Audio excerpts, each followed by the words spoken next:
Hey everybody. Hello. All right. So it looks like we are missing a lot of people today, but we actually are only down two players today. So yeah, let's go ahead and jump into everything. First of all, I'm Kyle LaFont. I'm the creator of the game of Everlast. So thank you for watching. This is a tabletop RPG that is years in the making and is currently in the stages of kind of being finished pretty close here. And so it's so excited to have you all here joining us for this session. We are on session 5 now, but let's go ahead and jump into the characters. So let's go ahead and start with Zill. Hello, everybody. I'm Max. I'm playing the lovely Zill,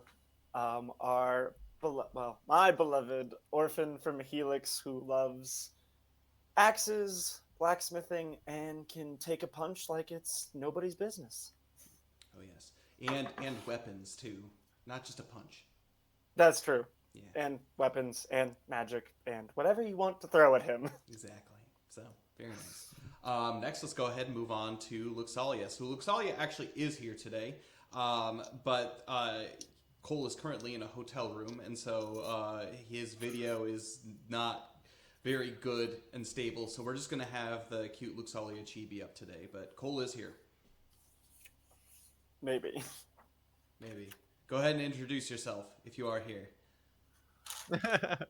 Hi, I am Luke Salia, and my name is Cole, and I am the resident healer of this party. And yeah, Great. so hopefully I stay with you guys. Well, we'll just roll with the punches as it were. Next, we have Belbin, though. Belbin is he's a martial artist as part of the group of Eclaas Eeas. He is a Glyvan martial artist, and he has a streak of being quite naughty, quite not such a great person. However, while being older than everybody, he also supports the party as a physical attacker DPS. And then next, he we're is gonna he is also the resident evil of the party. We have the resident strongman, the resident healer. Evil. He's the resident evil. Does he have an umbrella? Yeah, probably. He's pocketed all kinds of things. He has a troll hand. He's got some spines in his bag. At one point, Good. there was a bear head. Yeah, Great. something like that. That's it. That's at our house in Helix, isn't it? Yeah. Yeah. Next, we have Thordane, so just going right down. Jonathan, for those who tuned in last week with us, he is not going to be able to be with us for the next few months. He's got some personal things that came up that is keeping him from joining us. However, he is still going to be played on the adventure by myself. So Thordane is also here. He is a supporter ranger who excels primarily in the travel phase of the game. And so, yeah, he's a very big use, very big help to the group. And then finally, we have Yuki. Hello, my name is Dane, and I play the character Mistletoe Yuki, who some would say she is the resident persuader of the group. No, she's a bard class, but she is a DPS bard, and she is a sword dancer. So she's a physical DPS. She dual wields broadswords, and it's pretty cool. You should see her in action. Hopefully, we get to it today. Does anyone, before we begin, I know like every time that we begin, we just kind of briefly go over each other's characters. Does anybody have any interesting facts about their character that they want to share with the audience? We'll start with Zill. Zill, do you have Um, anything? Just a fun thing that I had to figure out about Zill kind of in the sessions right before we started streaming was we were in Takai Town on vacation. Zill has no idea what a vacation is. So he would just be at the blacksmith every day and they're like, shouldn't you be on vacation? He's like, what are you talking about? I'm 'Cause poor. I'm an he's- orphan. Every single day, it's all about the money. It's just like. Nice. Also, he had never had a bath before and we were staying in a bathhouse. He Yeah. lost his mind. He's like, this is the greatest thing ever. Can never go back. I can't even imagine like someone not having a bath like their entire life, except for maybe the rain. Like he would like brush himself clean like anytime he could find a stream, but not a proper bath. he Disgusting. goes and he just washes himself with gutter water. Ugh, nasty. He had a rough childhood. How about Luxalia? Anything in particular? Interesting flavor? Flavor? Oh, maybe. Maybe. Yuki, I go can. ahead. We can move on to Yuki. Yeah. So with Yuki, again, she's typical for like D&D, that kind of stuff. Again, Everlast is completely different. But she is a persuader. She is a bard class, but she definitely is very adept in the fighting action. So I would say first and foremost, she's a fighter, and then she's a bard second, I would say. So she is actually an instrument maker. That's what she does in her well, at least what her family does. And so she actually creates instruments and things like that. She hasn't had the opportunity to make any recently in the campaign, but she can do that kind of stuff. So it's pretty cool. So not just playing, but she can make it, which is nice. Great. Mhm. Yeah, I'm not going to speak so much for Belbin or Thordain. I want them to reveal as much as they want to reveal. So Cole, if you can hear us, last chance before we move on to recap. Be that way sometimes, I tell you. All right. Yay, hotel Wi-Fi. Yeah. Recap time. Well, before recap, I was actually watching a D&D stream the other day. It was like a YouTube one, and oh man, this dude, he was trying to set up. He actually had his whole like convention center, like ballroom set up to like stream his D&D at a convention, and it was just so choppy, and my heart broke because it's like you've done everything, like you've done all the tests and stuff beforehand, but you don't actually know what's going to happen until you're actually on hotel Wi-Fi and you're streaming to the world. So I get it, it happens, but Yeah. Oh, So man. we'll roll with the punches when it happens and stuff. So hopefully Luxalia can get back in here. It'll be I good. think looks all he is. Oh. All right. Cool. Are you here? Hello. Hello! Welcome. We were just doing flavor text, like anything you want to share about each of your characters. So is there anything? 1 sec.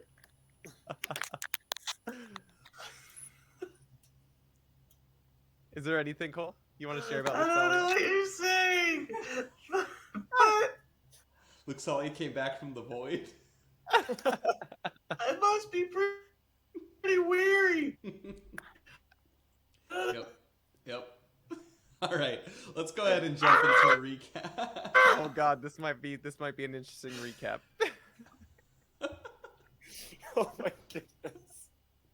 All right, Okay, Kyle, go ahead. All right, so Eclaas Eeas, our group of Wait. adventurers.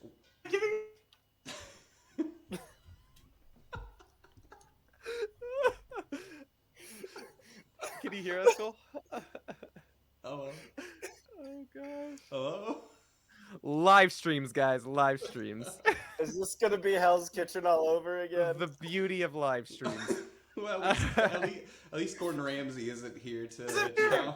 Can you hear us? Can you hear us? Hello. Cole. Come here, don't worry. Do you hear me? Yes, we can hear Yeah, you. Yeah, Can we you hear us? you. Thumbs up. Yes. Hi. I can't see him. I've never been able to see him. So, Oh, he just disappeared again. all right, guys, let's get into it. Yeah, let's just go right into it.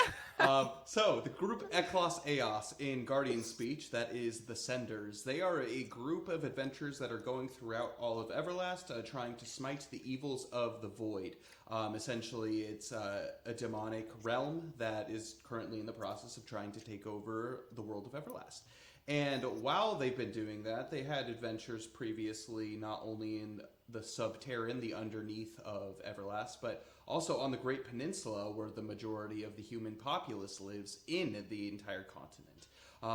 After some intense combat, all that kind of stuff, some great adventures, they made their way down to an island chain called the Aishan Archipelago, and it landed specifically on a big vacation island, Aishan Island, with a town, Takai Town. And they were enlisted to help with the city watch while they were there. and they discovered that there was something off about some of the people that were there. There's this kind of complacency they called the Deadeyes. And so their job was to go look for these individuals, and while they were looking and like searching, they found out that people were going missing. Someone started stealing stuff in the crowd when the festival, the celebration of solstice began, and they chased this criminal into the jungle, to which they battled the jungle, the elements, the wilderness. Eventually coming upon a bandit camp, they were able to pretty easily dispatch the bandits that were there, being the high level that Eclaas Eeas is. And they went further after this individual till they found themselves in a troll's lair. Upon defeating the troll, they discovered that this man, missing fingers and pretty messed up from the encounter, was a man by the name of Duluth, someone that Zil and Luxalia had interrogated before on the island of Hightown. And so, taking him as kind of a pseudo-hostage / saving him, the group of Belbin, Luxalia, and Yuki are returning to the bandit camp where Zil and Thordane are currently keeping hold of the group. So that's it. Anything else to add? Well, I guess we're just coming back to the bandit camp, where we just let Duluth in on the sad reality that we pretty much destroyed the entirety of his party. At least Belbin and I did, and so hopefully things turn out okay. Fingers crossed. Fingers crossed. Zil made friends with the ones who are still alive, and hopefully convinced them to help. Right. That's it. Yes, it all I can think of. And so, Eclaas Eeas is going to pick off there. And the last thing that we left off at last session, the group was making their way, Yuki, Luxalia, and Belbin were making their way into the bandit camp, seeing what looks to be bodies burning over the central fire pit. We have no idea how people are going to react, but that's what ended up happening. Before jumping into that, I do have one quick thing to note. Warning, do not steal our stuff. So this is a game that is currently in the process of being made, and we're bringing it to you so you can know what this world of Everlast is and kind of some gameplay stuff through Fantasy Forge Studios, through this medium. And before the game actually is sold and is released. So Fantasy Forge Studios and Kyle LaFont, we own all the copyrights to this. That includes things like the music that you heard. That includes things like the stream itself, all of the intellectual property, all that kind of fun stuff. And it's protected under the copyright law. That being said, you can use this if you want to use this for your homebrew world, but don't claim that it is yours or try to sell it as such. But yes, let's go ahead and enter the bandit camp. Bum, bum, bum. Yuki smells leaving off a last time. Oh, who's cooking dinner? Oh, that was us. Very morbid. You guys descend into the camp, and evening, you can tell, is just starting to break. It's very evident, the smell of flesh burning, and it's not a great scent. It's definitely not like a barbecue, but definitely flesh burning. And you make your way out of the foliage into this bandit camp, which actually had been mostly cleaned by some of the individuals that were there. Currently, Zil and Thordane are hanging out by this fire, along with the 3 hostage bandits. To much of your surprise, they are actually not bound in any way. They make their way down. Yeah. At least Yuki, at the very least, sees them unbound and is very cautious. Very, very cautious. But they seem to be doing okay, so she just keeps her swords close, ready for whatever about to ensue. Do I notice Yuki's caution? I'm gonna actually, Zil, have you make a focus check to even notice to see if the party has arrived. That's a good point. Yeah, so And focus it's a skill check. struggle. That's a nat 1. Yeah. Nice. Yeah, Zill, you're You'll notice currently overcome by your task. Not so much to where you're not like watching out what's around you, but clearly you are in your own world and you are in the zone. So you guys stumble upon the camp to a completely unknowing group. I'm actually Yuki and Mhm. Luxalia and Belbin. I'm gonna have you guys make stealth skill checks for me. Oh gosh. Belbin gosh. got a unnatural 16. Dear Lord, Belbin, Mr. Sneaky Pants. Stealth? Yep. -2, right? For where it is? Correct. All right. Oh god. that's a 8. that's a 3. Yeah. Belbin comes comes in through the rear. Yuki, she just goes clank, clank, clank, clank as you make your way through. You can tell like at this point like Yuki has lost all sense of quiet being in this jungle, and it's kind of just like a brief respite getting into an open outside of the just general stuff that's all around. The bugs, the constant humming of the all kinds of animals that are there, the intense humidity, all that kind of stuff. It's kind of a brief respite, just at least being back here in this place. So, Hey. as that happens, you come stumbling in, and Thordane, along with the other 3 bandits, prepare themselves as if for battle. And Yuki sees that and is just like, it seems like you two all of you guys have had a change of heart. And she withdraws her swords with that smile that she had on her Yes. face when she was just destroying them before. Say hi to the I camera. thought you were gonna be good boys. Thordane, what are you doing? Noticing, dropping her swords a little bit.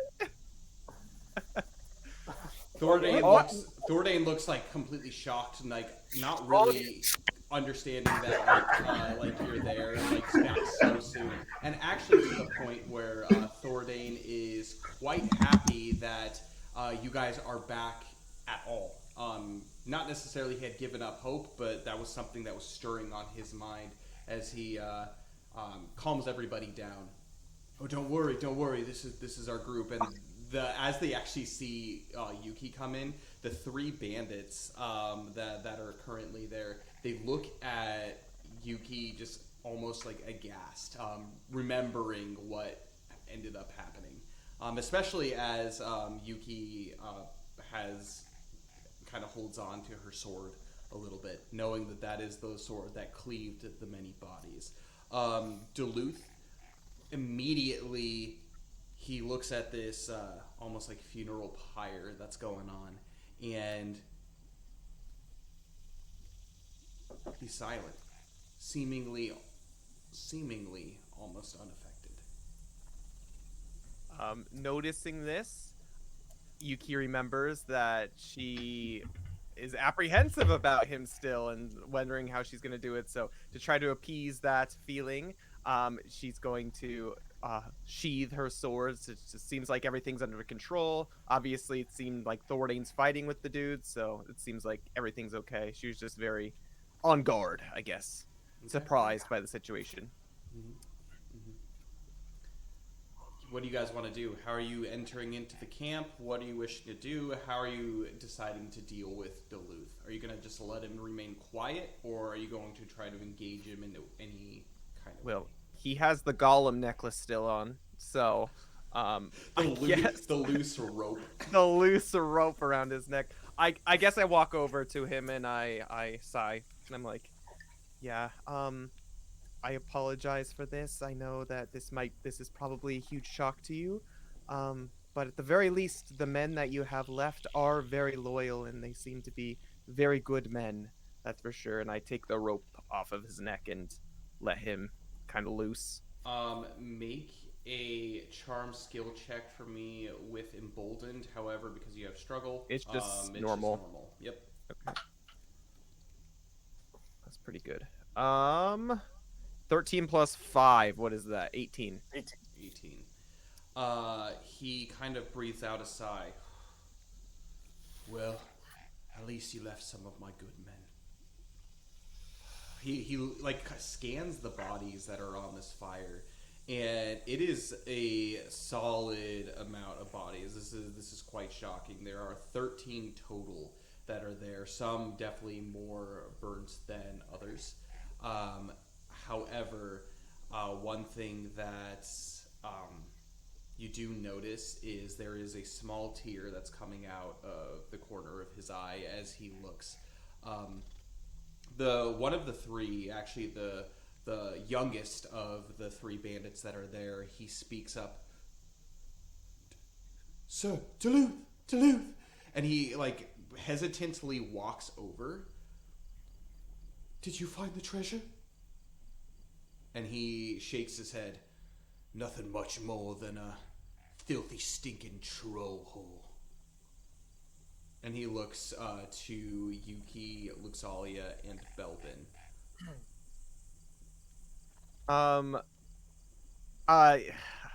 Yuki takes out of her pocket the ruby that she had picked up and hands it to Duluth. And she says, yeah, and we found Duluth as well, and we've been keeping this for him, and I hand it to him. I minus the ruby. Yeah, that definitely makes a impact on him. Like he takes like a few seconds, but then eventually reaches out his mangled hand and takes it.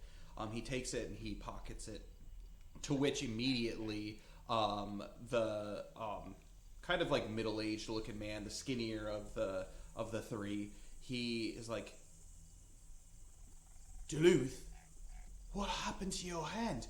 Actually, why are you walking like that? And Duluth, he says, it's a long story. And he goes into his whole thing about how he was kidnapped and actually was essentially troll food before Yuki, Luxalia, and Belbin came across him. Yeah, he's definitely looking worse for wear and not upright. Like there is something clearly wrong with him. Like he's kind of almost got like a hunch to some degree. Yeah, it's not great. Is there any way, Luxalia, that you can help out with some of this? Kind of feel bad for the guy. I don't know. Just something about the way he's looking at the pyre and looking at the love for his men that he has, and seeing the men standing down at arms. Yuki feels a lot more at ease, I guess, with the situation. And turns to Luxalia. If she's here. As this happens, I'm gonna have. I mean, I could do some sort of like blessing for their. All right. Sure. We'll try. Is there a roll for that? Yeah, I'm gonna have Yuki or Luxalia go ahead and make a piety skill check for me. All right. Poop. Oh no. I'm weary, Yep. right? Yeah, correct. Starting off where you left off. Cool. Nice. So that was a 2 minus 2 plus 5. So 5. Oh man. How are you going to bless these bodies? What are you going to do? Is it raining? No, it is not raining right Are we in now. Africa? Dang it. Bless the rains. I was gonna try. Bless the rains. That's why. That's all exactly right, what then, happened. Luxalia looks up as if expecting rain with that roll of a 5, and then it just kind of like falls upon her. That's not gonna work. All right. I take out a flask, or one of the flasks. Oh gosh, one of my simple healing potions, and I let Duluth take a sip of that. So I don't know what that is, simple healing, how much that actually heals him, but yeah, that's gonna heal him 10 hit points. while Luxalia is blessing the pile. And Luxalia, you do this. Yeah. You pull out your incenser and you kind of like incense the bodies, not only to get rid of kind of the nasty smell, but Oh yeah. Yeah, you're doing this, and it again, the men that are around do take note of this. Sweet. All right. Yeah, if there's any like water, I'll just kind of like bless it and sprinkle it on them and be like, "Rest in peace." Is just kidding. It was a joke. Rest in peace. I walk over to Sorry. the picnic table that's still there, seeing if there's any chicken left, and try to get some. Bring it over to Duluth. Yeah, at this And, point, you probably don't want what this chicken has to. There's- I turned to Zill. I turned to Zill. There's I'm more like, Zill, food in the cave. exactly There's what I more was gonna food in the ask, and cave. I escort him into the cave. All right. So currently, Thordane and Belbin are going to stay outside and kind of keep watch as things go down. Duluth, actually, you guys make your way into the cave, and Duluth is just still sitting at the table, just doing his thing. But yeah, you go ahead into the cave. Duluth. What's that statue? Yeah, as you begin to enter, he's like, I have a lot of trinkets down there. I think I have a hunch of what you're talking about. He gets up and you can hear like physically like groaning. And he like actually is like looking around for something to kind of use as a cane at this point. To walk over. I just hand him. I think I have my long axe. Is that what it's called? Mm-hmm. I just hand it. It's like you can use this for a little bit. I'm gonna need it back though. All right. You hand it over, and he doesn't take it right away. He actually like is in a little bit of awe and in shock. I'm gonna have you make a charm skill check for me, Zil. Oh no, I have 0 charm. Also, while this is going on, can I examine his back to see if it's anything that's like actually fixable, or if this is permanent kind of damage? You're gonna have to approach. He's pretty weary of the whole situation. So you're gonna have to actually ask permission for that, unless you want to just like start touching him. Well, I'm gonna say like, oh yeah, I mean, Duluth, it doesn't seem like you're doing too well, buddy. I mean, based off of the speed that you were going when we were chasing you through the woods, definitely are a little bit held back by this injury. Do you mind if I take a quick look at it? What you think? And then he bends over and like actually Well, pulls he's up up. his shirt to see. First, Zil, what did you roll? 12. 12. He grabs it hesitantly and kind of like holds it like on the top a little bit. And he bends over. He's more concerned at this point with his back. And so he bends over.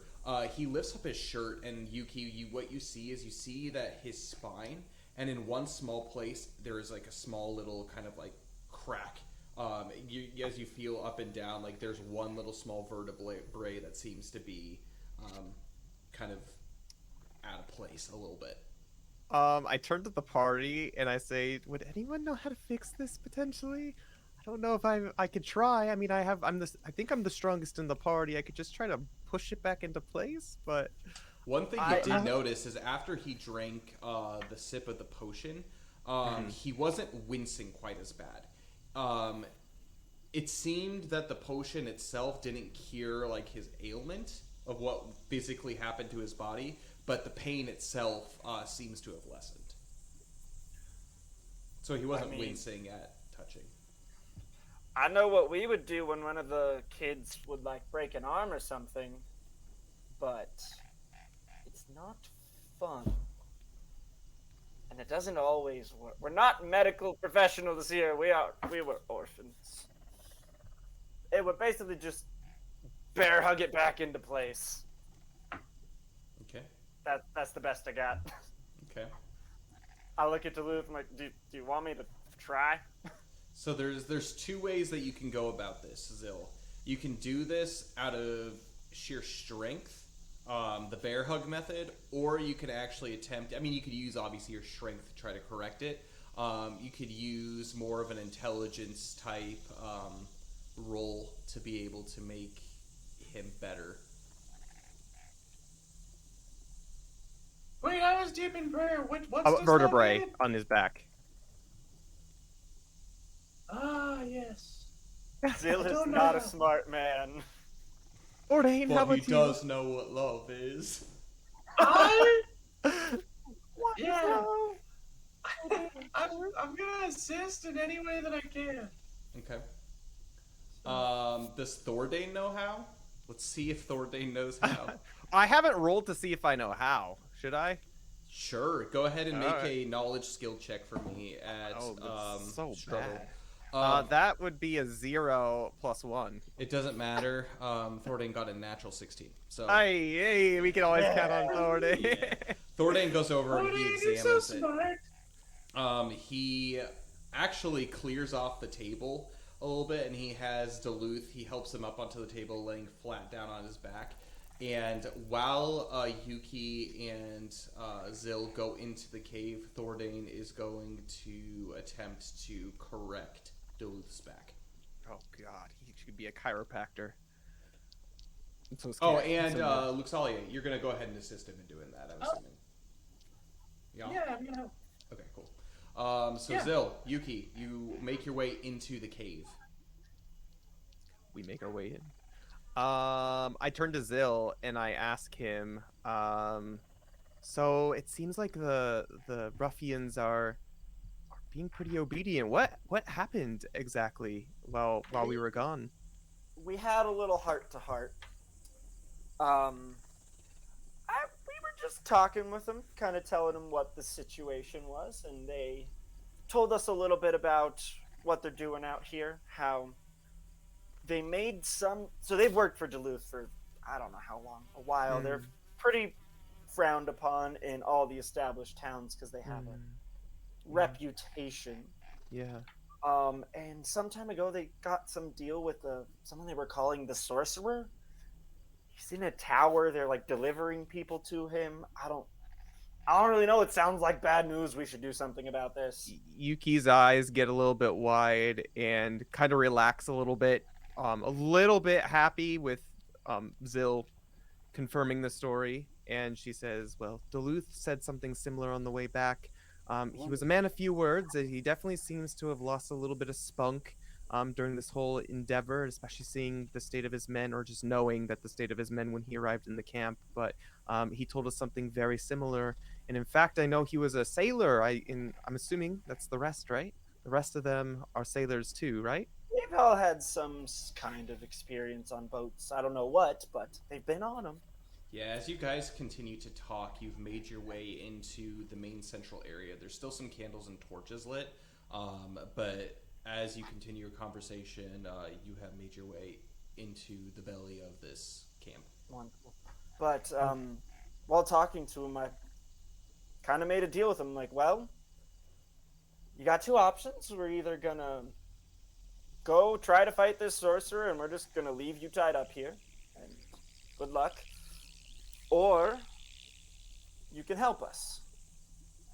And they were very hesitant to help us because they're like, well, they didn't think we could handle the sorcerer, even after watching what we did, and it was really cool.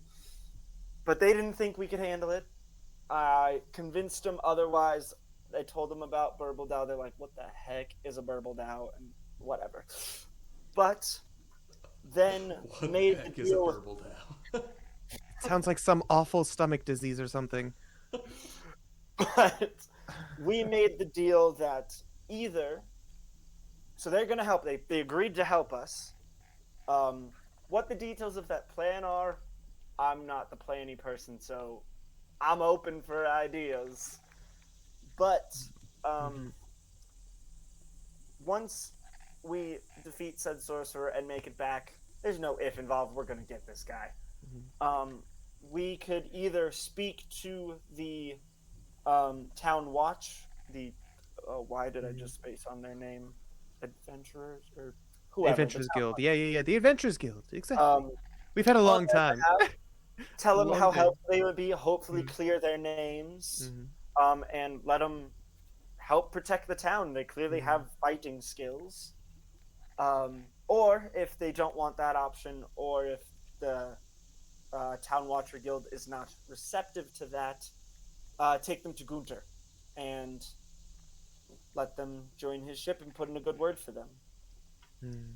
So that's the deal of help them You guys immediately get on the hear a straight and scream narrow. from outside, a very gruff scream, and then you hear just a bunch of people talking. Luxalia, Thordane has attempted to pop that vertebrae back.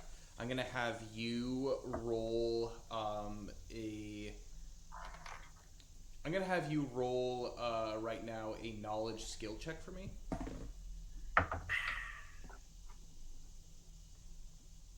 I'm rolling like fire. I said sarcastically. Oh no! Knowledge. Nice. 5. While Thornton is like examining, Luxalia is just like looking over the top, like, oh yes, this is, oh yeah, I know how to do this, and you just like touch him every now and then, like, yes, that's good.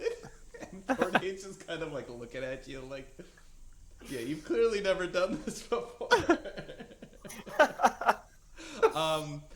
But Thordane, with his skilled hands and his critical success earlier, with some difficulty, is able to pop that vertebrae back in place.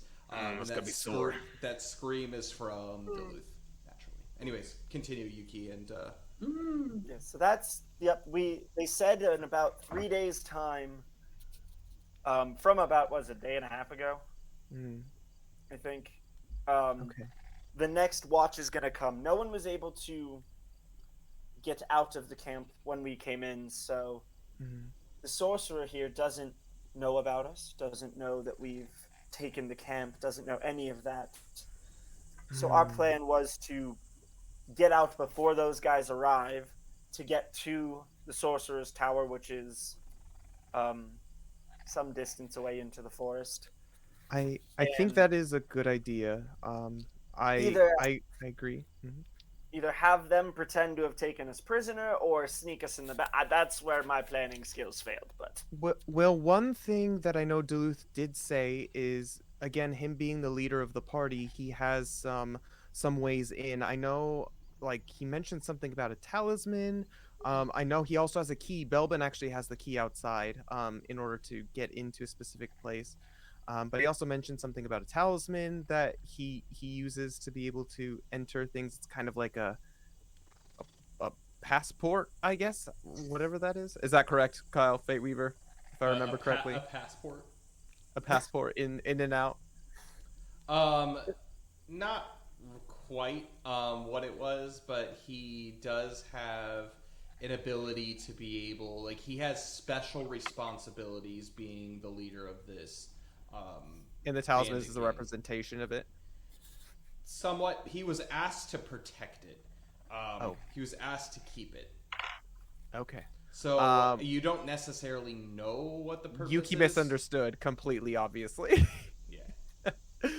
So, so I mentioned that to Zil, and I also say, I mean, I agree. I think we should rest the night. I know Luxali and I, at the very least, are just completely beat. We had a time I getting am into that very cold place. tired. Yeah. And I don't know. I'm afraid that if we don't get going as soon as possible, I don't know. It's a sorcerer, and I don't know the ways of magic in this world, especially because they are completely against everything that Alomnia teaches. And I worry that potentially the sorcerers or the spies of the sorcerer have some way, maybe some eye of sorts, to be able to see us as we're going. So I guess let's get out of here as quick as possible. Yeah, I don't know. As far as the bandit friends are concerned, there wasn't any, like, they don't think he knows at all about us, about what is happening. Okay. I don't know if the sorcerer has something they don't know about, but Yeah. I mean, it seems like you got a lot of useful information, and it seems like, at least with how Duluth has reacted, it seems like he's definitely going to be able to help us. At the very least, knowing that he is entrusted with this key that Belbin has, at least he maybe looks we in potentially. no shape to go to the tower with us, Yeah, though. I mean, I peeked my head out of the cave to see what the scream was. Do we notice if is he doing okay, or is Yeah, he just like a He's cripple? rolled over on his back at this point. and he seems to not be moving a whole lot, but he looks like he's breathing. Luxalia, is he alive? That was a horrible scream. According to my professional opinion, yes. Okay, good. Luxalia, by the way, Thornade side glances at Luxalia and is like, he'll be fine. look. Well, thank goodness. Luxalia, we're actually going over a plan really quick. Would you like to join us in it? And I usher her into the cave if she desires to come with us. Belvin, Sure. he's like, what do you want us to do with these sad sacks? And like, you have the guys that are still kind of like looking at the funeral. Belbin, they're friends. I look at Thornton and I'm like, please don't let him kill them. They're Please don't friends, let him kill Belbin. And Belbin, could you help them? You don't have any weariness. You seem to be a chipper old lad after that encounter with that jungle troll. I don't know. These guys tried to kill us earlier, and to be Belbin, quite they're honest with you- friends. Okay, you just gotta hear me out. They tried to kill us earlier, And we tried to kill them. and we successfully did so, clearly. What's going to end up happening here is I'll keep an eye on them, but I'm also going to look around this camp, and if I find anything that I like, By the way, it's going in Belbin, my pocket. do you have that key?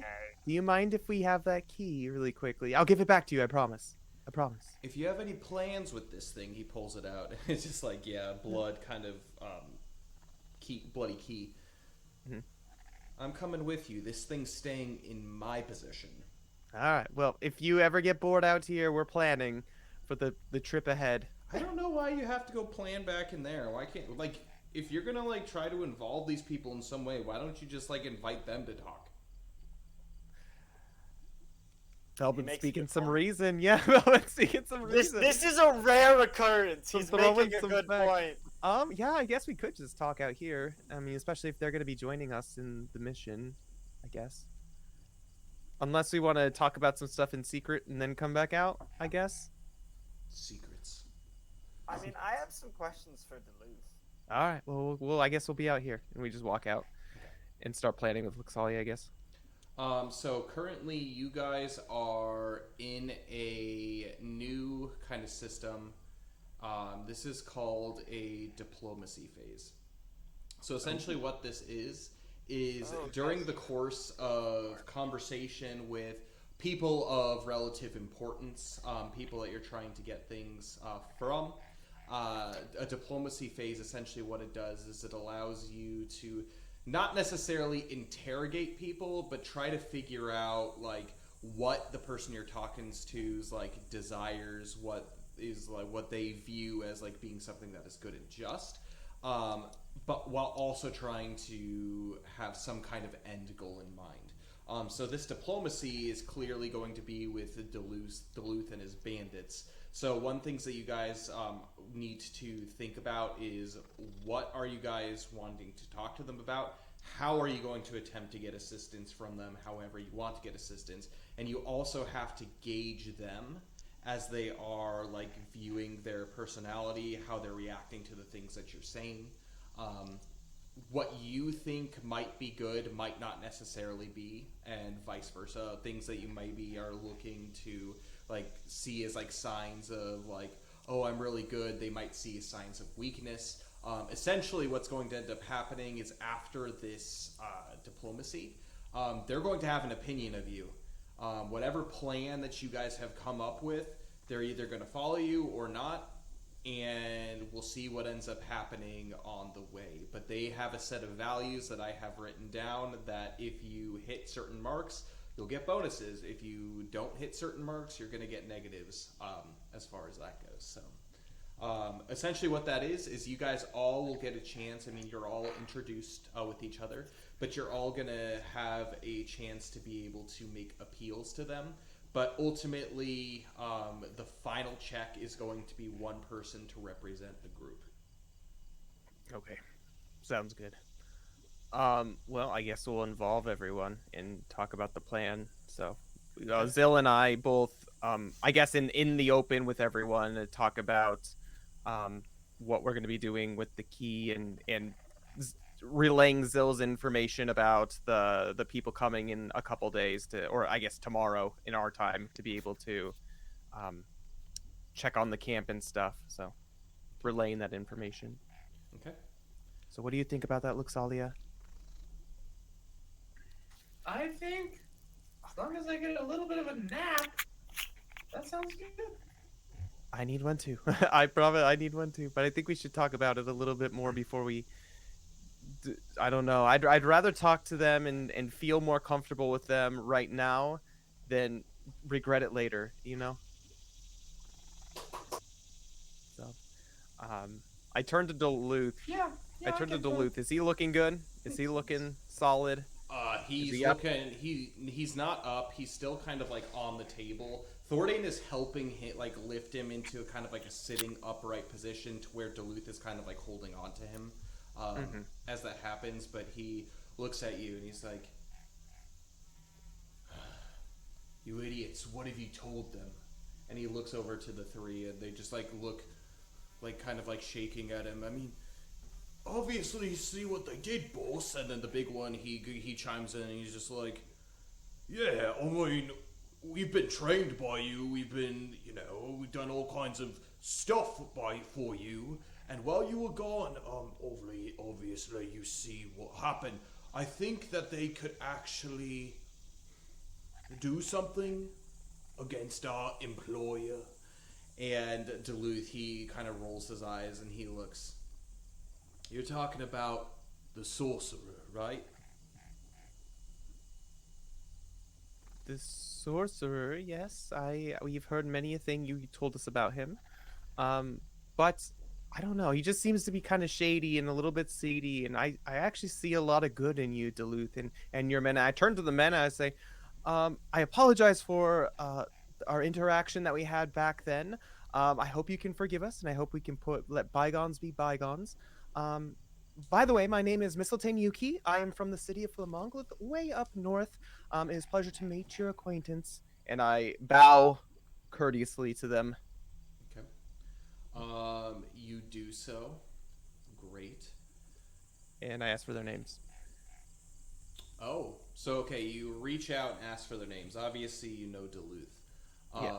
The middle-aged looking one, he's kind of gruff. He's kind of got like some facial hair stubble that's growing in. And actually, one thing that you notice specifically about him is his outfit's slightly different from the rest of the group. His outfit is actually a big overcoat, almost as if it looks like a sailor's, like an old washed-up sailor's uniform.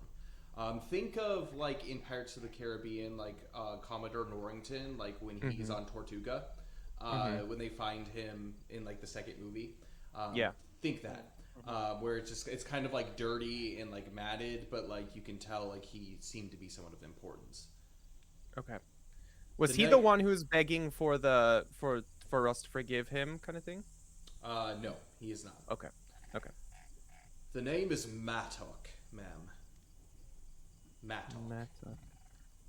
Ah, it seems noticing the uniform and see. Ah, I see you are a seafaring man. Do you know of a ship called the Flortensia? It's a wonderful ship. Maybe you've heard of it. Yes, that's a ship of legend. Let me tell you that. That's the cream of the crop. What every sailor wants to sail on. Well, we happen to have it in with the captain, so I don't know if your seafaring days are behind you, but I don't know. Maybe after all of this is done, you could start a new life out there on the sea, on the most famous ship there is. You know? So I've been told, but again, words are words, and actions are what I'm looking for. Well, I mean, I don't know what I could promise. Do we have anything signed by Gunter or anything like? So I mean, Handing out just like autographs. no, not like an autograph, but like Prove that we know anything him. to prove, yeah, that we know him actually, and that it's just not just words being words kind of thing. Because again, I don't know. Do we have like a receipt of travel kind of thing that we happen to have, or was it just kind of like by the Nope. graces of him just helping us kind of thing? Well, I don't know how this world you works. do have to remember. So you weren't necessarily invited on the Flortensia by Gunter. You were invited by Mordecai. So Mordecai, Mordecai's his older brother. brother. Um, I mean, we Gunter- have to have a bill of like, because we paid him to like take us across, so we have to have like a receipt of like doing kind of Do thing, you? right? Oh God. Port Grandium is. I Yes. don't know. I don't remember. You guys don't have any. Gosh names. darn it. Dang it, Yuki! Did you not ask for the receipt? Sorry, it's What- been a long time. What's It's a been like receipt? Yes, Zill's just like, what the heck? It's like If this paper, I can't like eat a it thing that's or like, buy stuff with. hey, you paid me this much. Like, if you have a company, how are you gonna get reimbursed? What's If you don't have your reimbursement? What's a receipt. company? What is happening? Zill is very confused. While you guys are like No, bickering amongst there's yourself, no more. the youngest one, he comes up and he's not like super young, like he's definitely probably around Zill's age, maybe a little bit older. He's yes, ma'am, my name is Salik. Salik. Ooh, that's a slick name. I like it. Yes, I guess. My mother thought so. Is there any defining features that I can see from him? He's So he's definitely a tanned man. He has a few like cuts and scrapes on his face. One thing that you do notice compared to the other two, he's got very heavy bags on his eyes, like under his eyes, as if he's been struggling with sleeping or something like that. I notice it and I hand him a Camela's brew that I have, and I'm like, "Have you been sleeping well, young lad?" And I hand over the brew to him. I'm like, "Get some energy. Get some energy, buddy. Here, have a drink, have a sip." And I give him a sip of the Camela's brew. Make a charm skill check for me. I'm pretty good at this. With that brew, just normal, not at struggle. Okay. Charm. Charm. That is a 15. 15. Mhm. Okay. And I'm also gonna have you follow up with a piety skill check. Okay.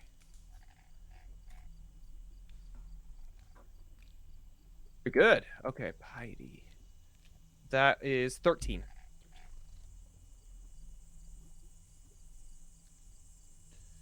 Well, this is delicious. Where is this from? This is from actually where we live. This is from the city of Helix, way up north on the Great Peninsula. Maybe you've heard of it. Sure have. That's where the mightiest of the knights are from, I hear. Yes, and we are friends with them. And the mightiest of them all, and Yuki has a gleam in her eye like she remembers fondly. Oh, and Victor, oh, that silver dragon, how hunky he was. Just kind of reminiscing and fangirling to herself a little bit. What about Princess Irene? Oh yeah, she's pretty cool too. My best friend. Clark's nice. I like Clark. Yeah, they're all pretty good. And we start reminiscing. Yeah, you do that, and then the other one, the big one, steps up. The name is Crowvolt. Don't ask me where I got my name. They just call me the man around these parts. I give him a respectful bow towards his. Well, I appreciate it, the man.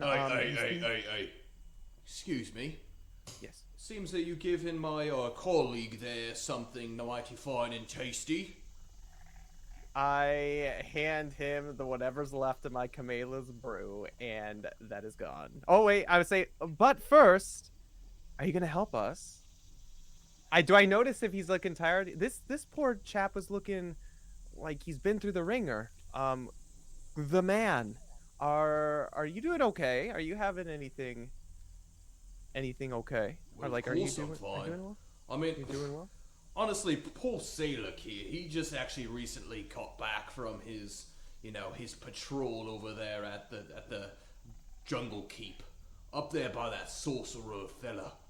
And, I a while ago I did it, but, things have been ramping up lately.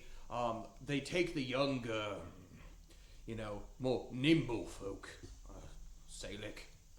They take him, and he often has prison guard duty, something like that. I usually am just keeping watch of the outside. I'm away from all of the mystical mumbo-jumbo that goes on up there, but I feel like the people who take prison duty down there, they tend to look like that, so I wouldn't blame him too much. I mean, if he's seen some bad things down there, I don't know. Probably, but we've seen some bad things here. I noticed that he seems very chipper, very hardy looking man. I say, well, maybe this isn't necessarily for you. And I take out my Earth Flame wine, and I use a charge of my Earth Flame wine on him. This is a little bit more hardier. This is actually from the Underdark, and it is very, very hardy. It's been with us for a while. Maybe a sip of this might do you some good. He looks at you, just like, jeez, what is this lady? Yes, I'll take that, of course. And he grabs it. And he has like a tankard that he like picks up off the table, and he like dumps it all, and he takes one slip.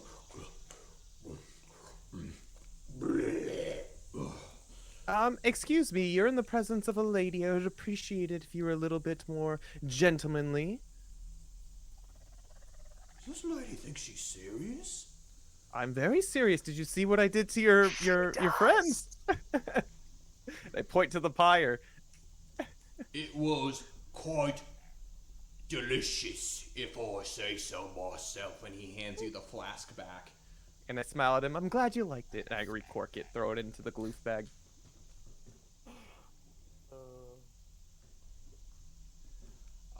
Anything else anyone wants? The name of the person. The name started with an M. Matic. Matic. Matic. Alright, Zill, you said you wanted to talk with Duluth a little bit. Matic. What did you want to ask him? Yes. Of course. Duluth. Yes. Beautiful statue you have. What is it? Oh, that old thing? I don't know. All I was told by the boss was to keep it safe. Apparently, there's been a lot of security measures up at the keep up there that this is quite important. And one of my responsibilities was not to go there. I've done that quite easily, I guess, but I was supposed to keep charge of this, keep it safe at all costs, which is why I've been provided with the number, which clearly wasn't enough, of individuals to help protect this here camp, specifically that statue. I have no idea what it's for, but it seems to be something quite valuable to the sorcerer, as you so kindly dub him. That's just what we were told. Yes, there's something... Does he go by a different name with you? Well, seems the jig is up at this point. I don't know the bloke's full name, however, I do know that there are some followers that he came into that keep with, and they speak in an interesting tongue.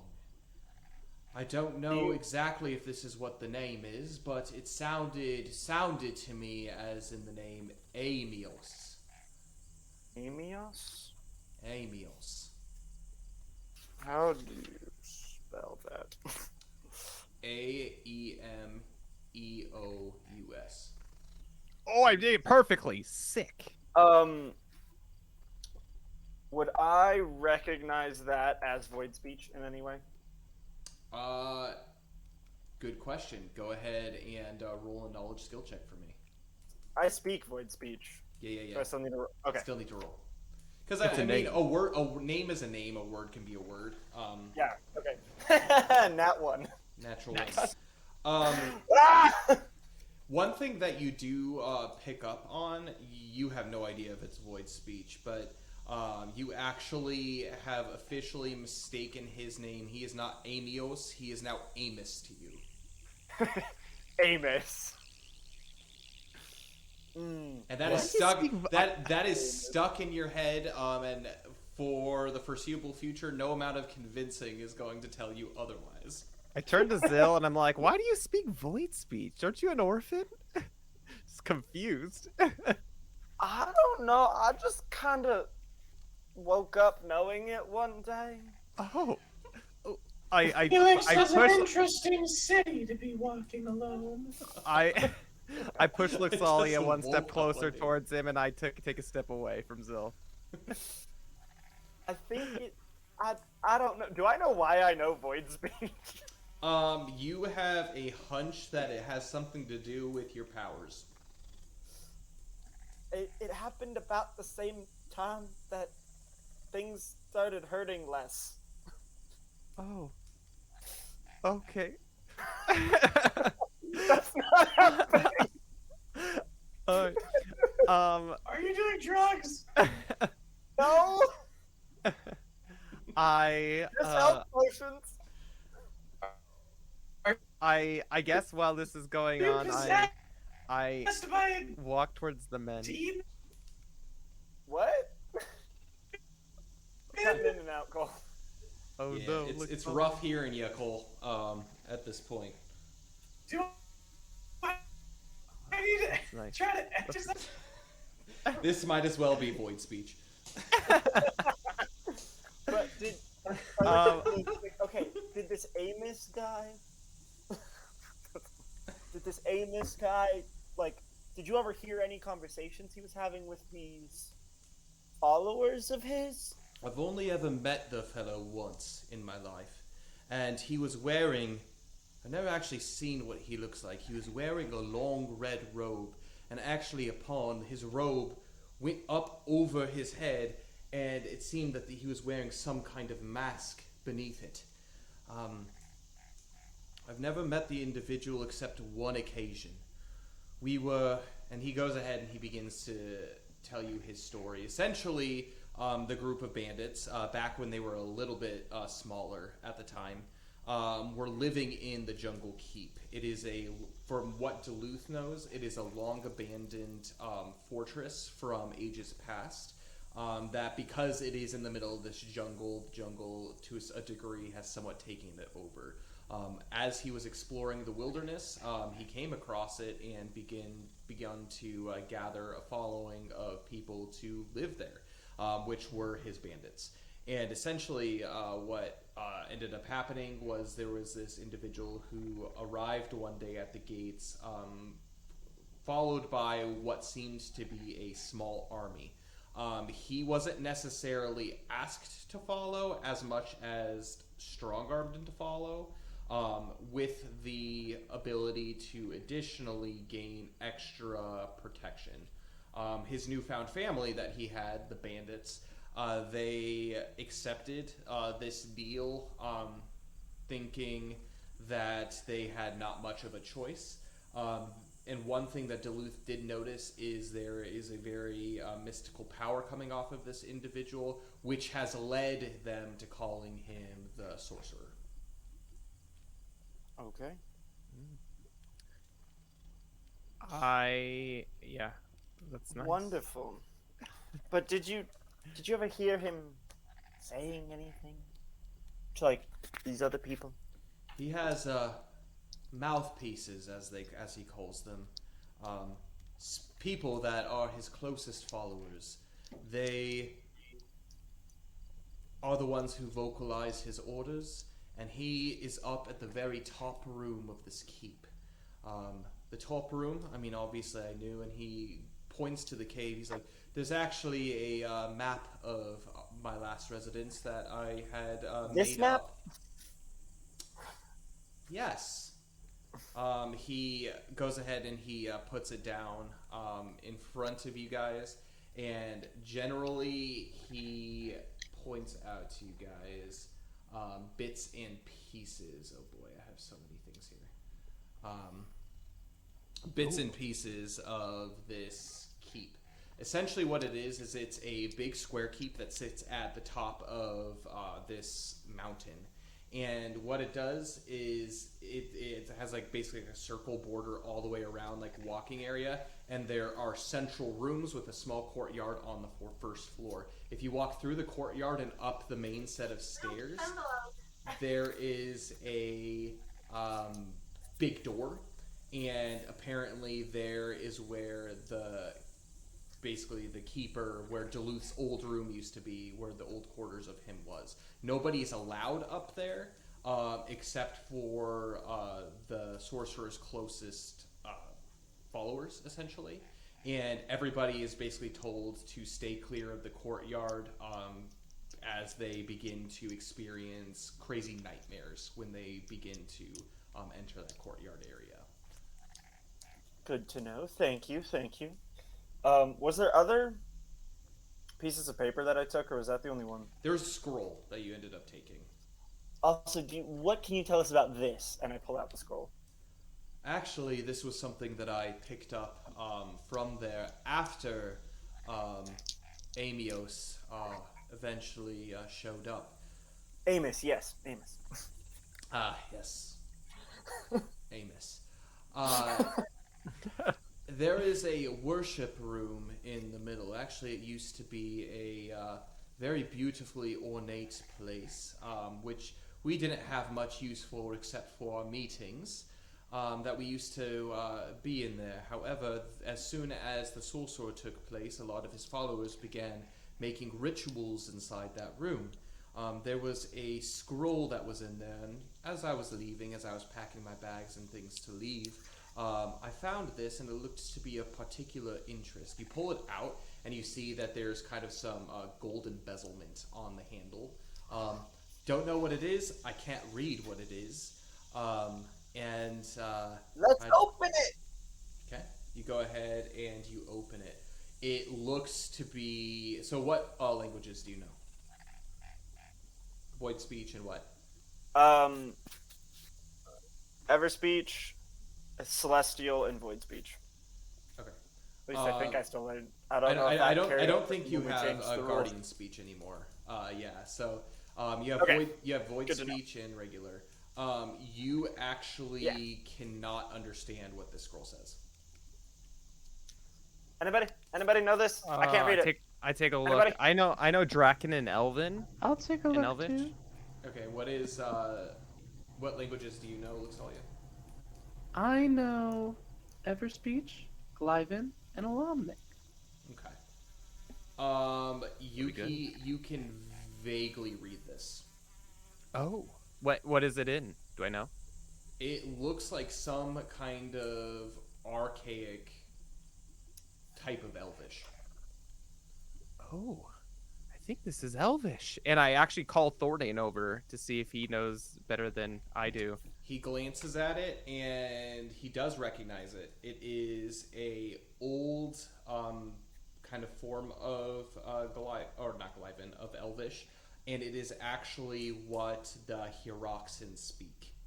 Oh. Yes, it is a this dates all the way back to the Second Age. This form of Elvish. Okay. It's pretty much fallen out of the common dialect, but the Hieroxan primarily use it. Can you read this? I talked to Thordain. It's going to take some study, I think. Maybe I can read it. This is a scroll. So again, another introduction to a new type of item. If you find books, scrolls, things like that, things of importance like that, texts can be used to study during holiday phases. And depending on each scroll has like a different type of check. It's not always going to be like a knowledge check or things like that. Upon completion of it, and which is basically like you roll past a certain DC, you gain certain permanent boons to your character.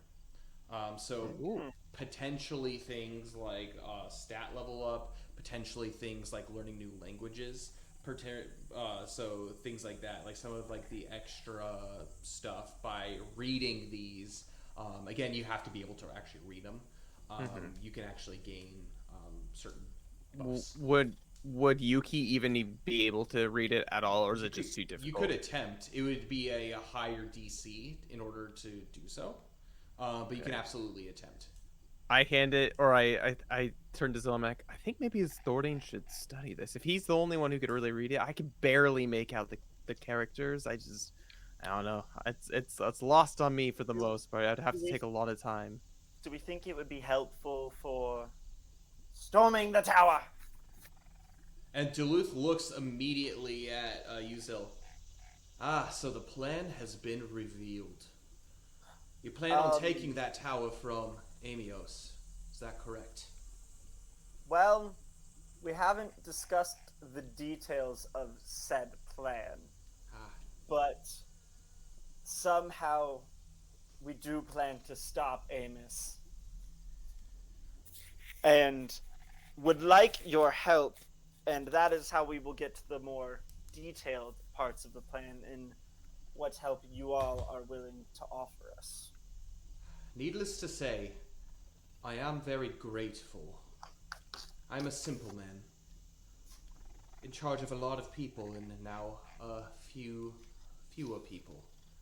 This Amios individual, we've been under his servitude for quite some time. It's been probably the better part of about 6 months since he's shown up here on this island, and we've had to do some unsavory things to do so. Hence, my little journey off to go find a little bit of my former exploring treasure. And I guess I do have you. He nods to Luxalia, Yuki, and Belbin. Thanks to you, I'm able to be back. But I do also have to take into account the slaughter that you've done here. I understand my bandits and the friends that I have come to know, these people that I have gathered under myself, are only doing my orders and following my bidding. However, that being said, I can see a ruthless streak in you. I also see strength. I see strength in you that potentially could rival that of Amios. However, I'm not sure storming this tower straight on is a great way to do it. There's magical protections upon this keep Then let's that sneak in. didn't exist. Sneaking in could be an option, which is where I think if you plan on doing this, you're going to have a tight knit plan figuring out what to do exactly in order to get in there to be able to break what's going on.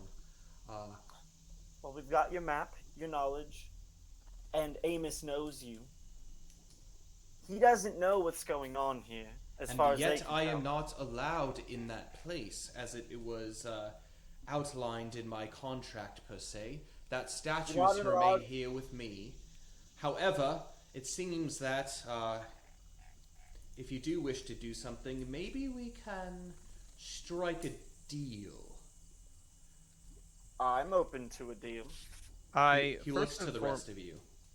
first and foremost, I turn to Duluth, and Yuki's eyes are downcast a little bit, and I look up at him, and the first thing she says is, "Well, before we take a deal, the first thing I do want to say is I truly and I deeply do apologize for the harm that we brought to your crew and to your to the people that you love and that you are close to you. We understand that pain of losing people.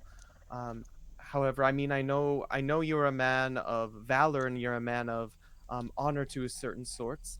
Um, unfortunately, it was us or them. It seemed to be, and it was our only decision at this point, to be able to do that. But we do truly apologize. I know with Alumnia on our side that um, it's hard. It's hard to take the life of another, but you probably wouldn't be alive at this point if it wasn't for the fact that we were able to get through this camp so quickly and make it to you. So we apologize, and I know maybe sorry isn't necessarily enough for that, but just know that you do have our condolences, and we didn't mean it in a ruthless manner. We were just trying to preserve our own lives, and continue our quest.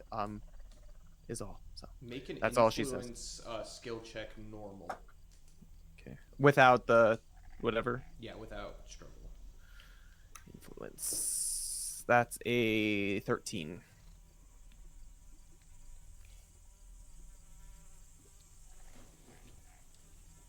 He looks at you.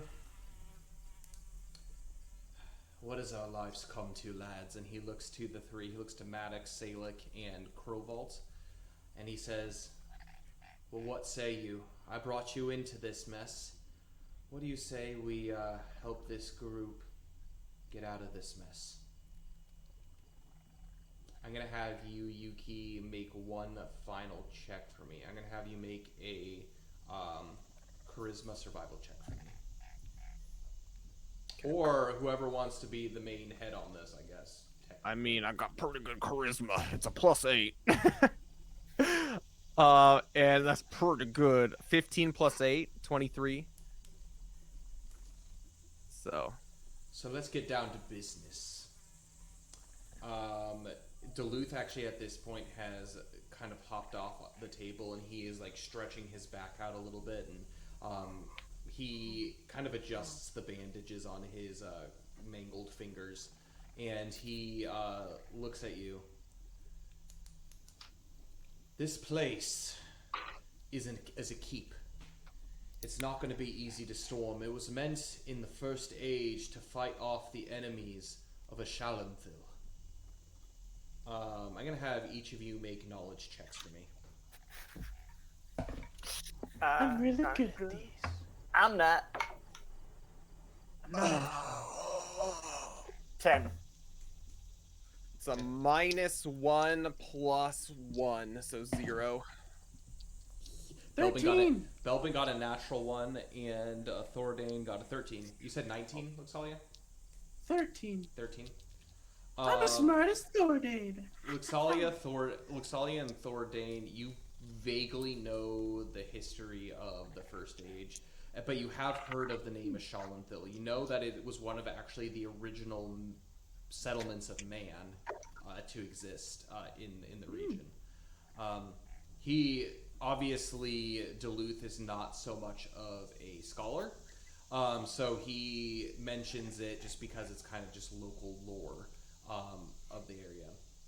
But this place is a keep, and it's meant to withstand attacking forces, especially built up on the high on the cliff like that.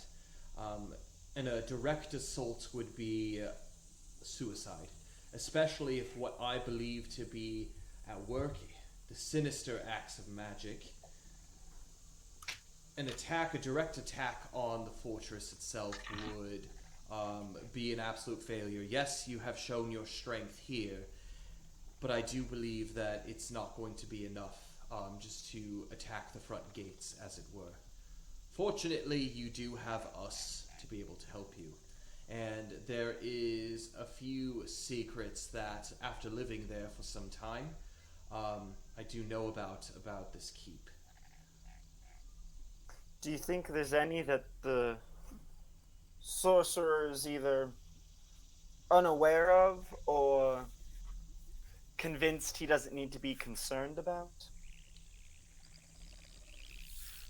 To be honest with you, there's one secret passage that I uncovered within my first couple of years. I was looking around doing some hunting, and there was actually a small cave that comes out the side.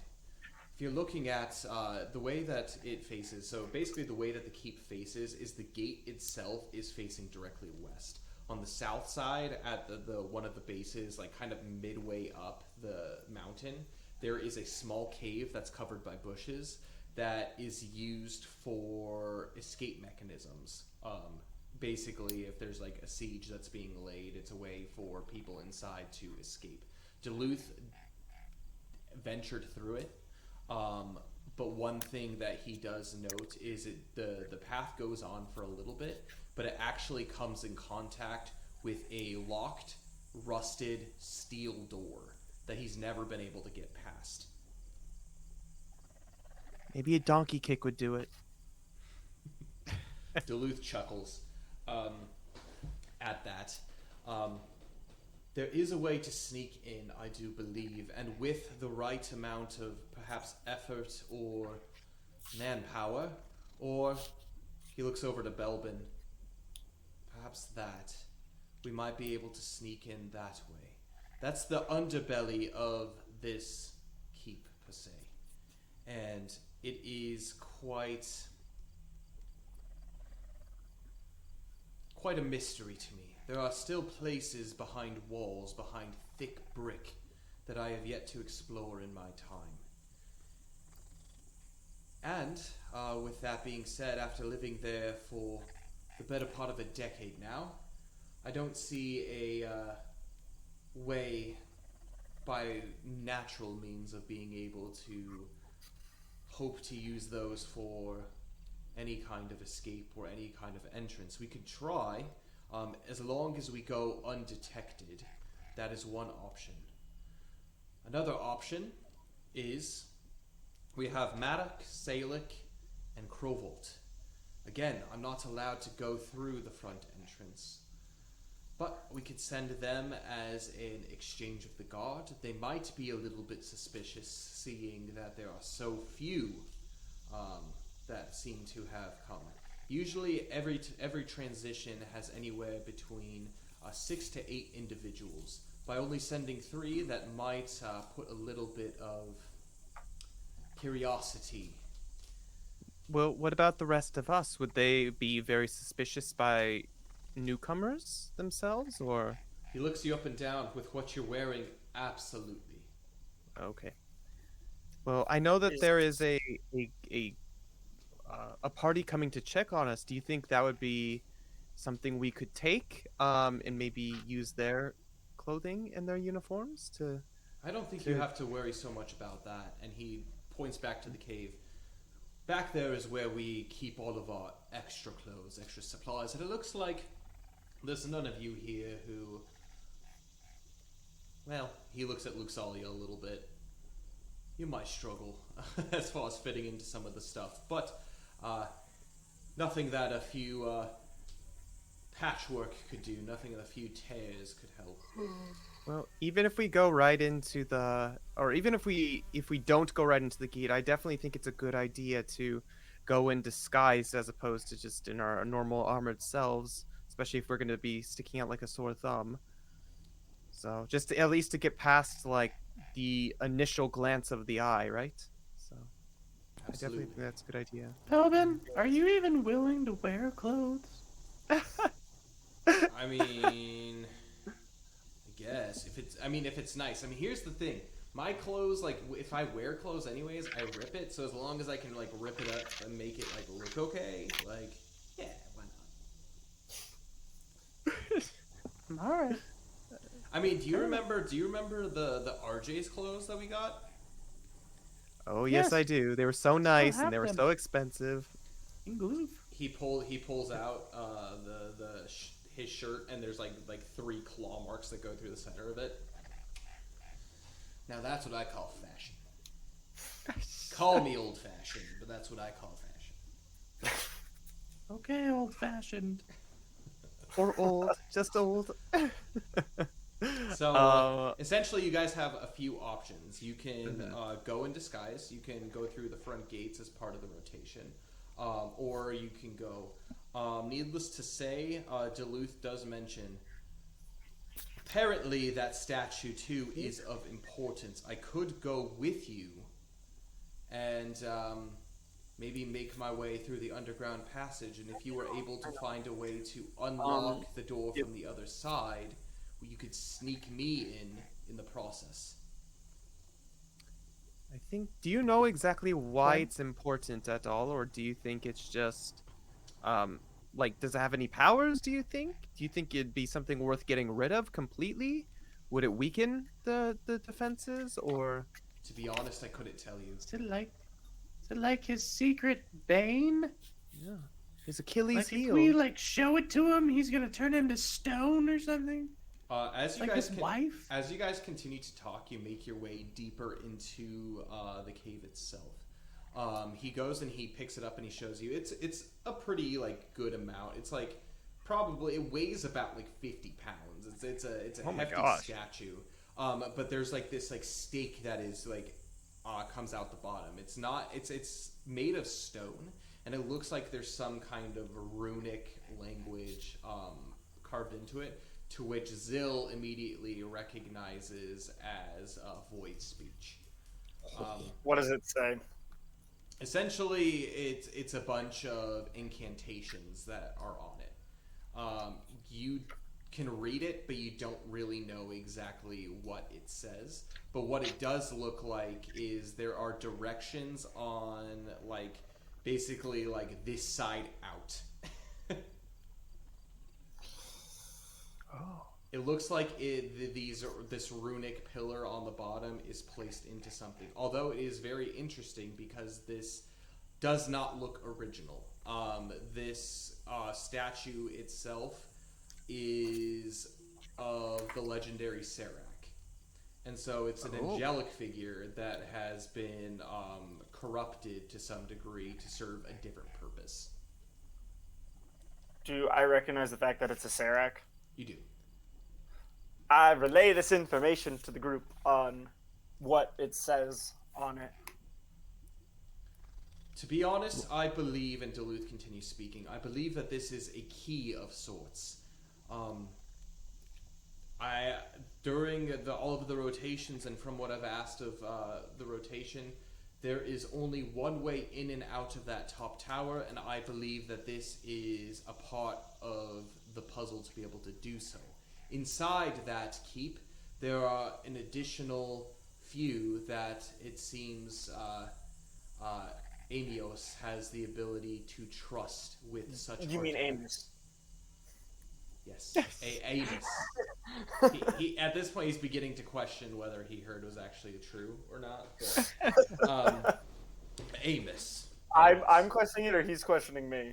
No. He's questioning whether his pronunciation is correct. Hearing you like so sure that it's Amos, especially considering you can like read the pillar. I believe the key to be able to confront Amos is to be able to collect these, and be able to use them to some degree to unlock that door at the top. Then I think we have to bring it with us. But wait, we have to find others? Well, they belong in the keep. All of his other commanding forces are inside of there. It is not quite a... Like I said, it's a small army that Amos has there. And Yes. along with a few of my men, the defenses are quite strong and quite secure. If we're able to take maybe some of these, maybe conquer and divide some of the captains, maybe we can rally up enough strength to be able to take the keep back itself, potentially. Do you think that the captains themselves would be willing to even go against the sorcerer? Absolutely not, which means we have to separate them from the rest of the group and try to take care of them as much as we can. Either that or take them without them noticing. So the soldiers themselves, you would think, would be accessible, I guess, for our plan, but just not the captains. Those soldiers are loyal to me, first and foremost. The difference is I'm not allowed in there until I'm able to sneak in. There's no way I'm getting in through the front gate. Even though they're loyal to me, they have orders from the higher up. Okay. If we need to bring this thing with us, Perhaps I think that's where I can be of use. Perhaps I can sneak in through the underground tunnel if you find a way to be able to let me inside. Would this key that Belbin has work for that? Where did you get this key? What is this for? That's the question. This was given to me by Amos before my departure. And to be honest, I believe it unlocks something intriguing.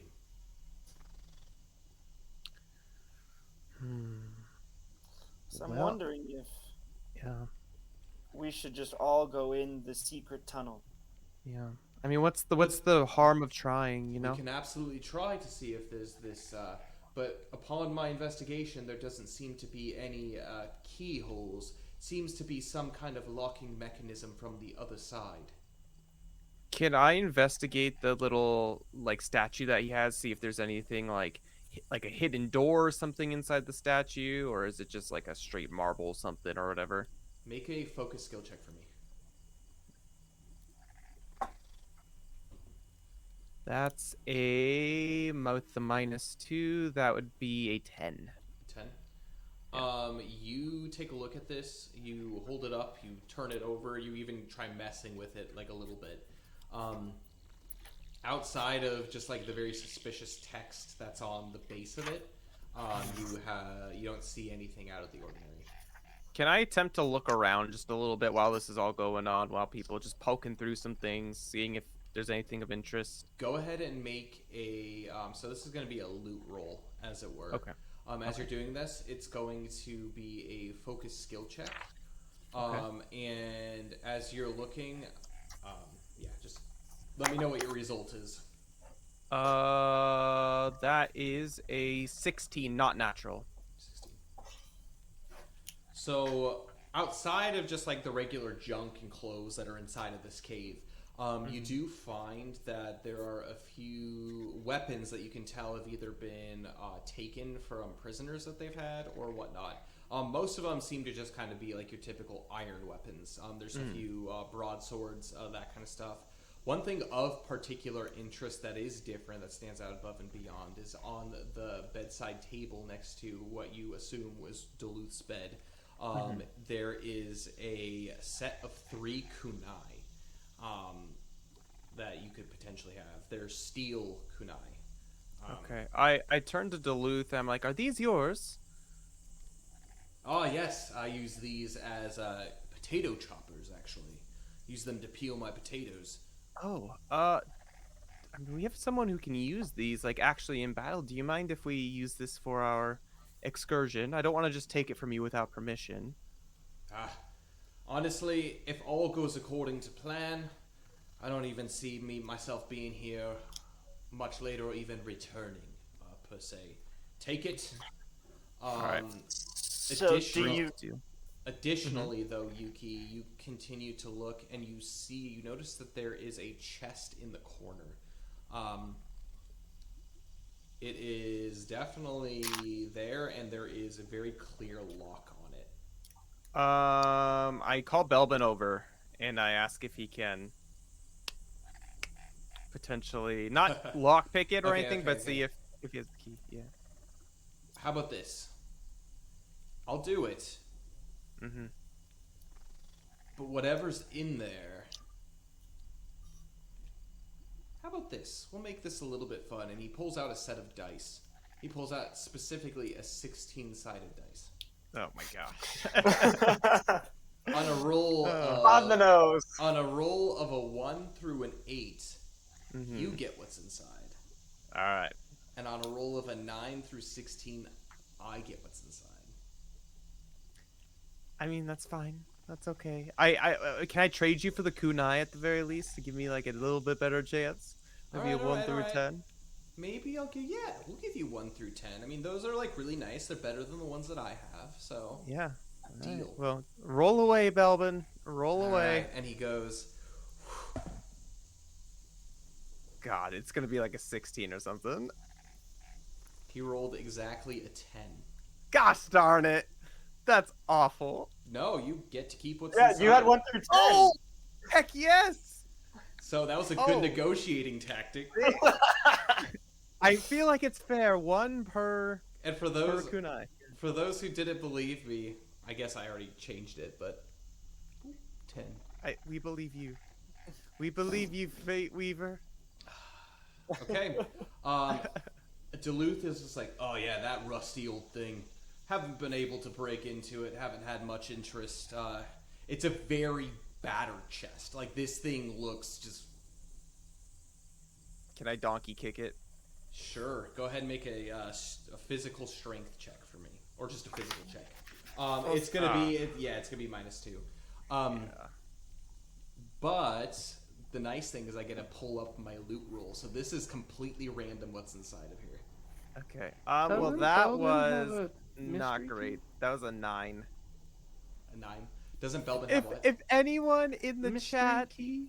has your Not anymore. monthly, Nah, has your he monthly doesn't have his skeleton key anymore. that you can grant on someone who is part of the Patreon, I would appreciate it. Help me, Shameless chat. begging. Help me, chat. That was only a 9. Yeah. For the donkey kick. Fortunately. Oh. Yo, Noom! Oh, there we go. Can I roll again?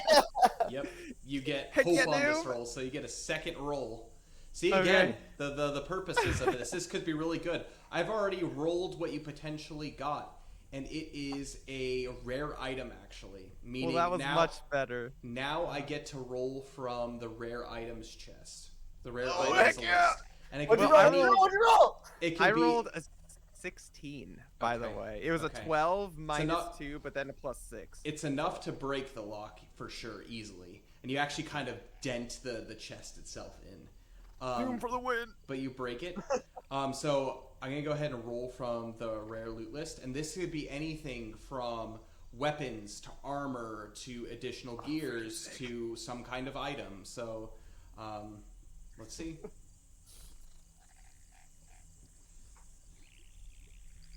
Oh, I'm so excited. So excited. You open this chest and you see a cloth over the top of what looks to be some kind of clothing. Ooh. You take off the cloth. The cloth itself is actually silk, so go ahead and add to your inventory silk cloth. Additionally, on top of that, you find a set of cuirass. You have a Damascus cuirass inside. Wait, can I wear a cuirass? Or is that... Oh, hold up. Can I wear a cuirass? Hold on a second. I gotta pull up my... That's crazy how random that roll was. I don't even know if I can wear it. What's my armor again? It is a cuirass! Oh my god! Do you have proficiency with Yo! I have a C proficiency. it? Yep. Oh my gosh! Frick yeah! So this is for those who do not know, this is a +2 armor. Oh my gosh. Yeah, it's really strong. Speaking of which, as everybody looks around, I'm gonna have everybody make loot rolls for me. Focus skill checks. That just that made me excited. So Can I equip it? yeah, feel free. Oh heck yeah. And what does that give me? I What have a other plan. bonuses does it give Thordain me? got a 17. Yes. Oh, snap. Belbin. Are we gonna rest? Got 11. Yeah. You guys will have time to. It'll be a quick rest. Yeah. This weirdness. If you want to rest before you make your rolls, that's fine. Okay. Will you Take wear a nap. Luxalia? Take an We 8-hour nap. Or 6 hour. I mean, I just have a -2, so. We've only been talking for 2 hours. We still have all day. I got a 11. Well, you can rest beforehand, Luxalia, if you want. And Or then are you we can resting loot. beforehand? I mean, if you want. Obviously, I didn't. Yeah, I'll just stick In with that the 11. case, it's 11. It's You'll 11 do if the I rest rest of before. Luxalia. I'll rest before. Whatever. I already rolled. Zill, you find refined Krothos leaf. It's a pipeweed. You find some of that in there. You find 1 sheet of parchment. Okay. Where'd my eraser go? And additionally, 1 second. Because of that roll, you get to roll from the treasure table. Not treasure table. Yeah, treasure. This is exciting. Leaf, not loot. Oops. And treasure table. And you additionally find in a sack 150 Evershill.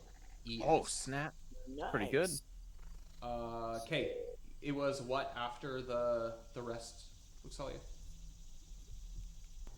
11. 11 after the rest. Okay. So it's Yeah. going to be the same kind of roll. So you go ahead, and as you look around, you find one bronze earring Ooh. Oh, wait a minute. and a piece of chalk. Oh. And you get to roll from the treasure table as well.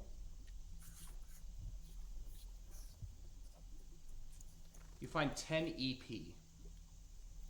Oh. By the way, I'm gonna use my crystalline cure. How much does that heal me? I actually don't know. Crystalline cure. Yeah, it's a once per day thing. Yeah. Do you have the sheet pulled up?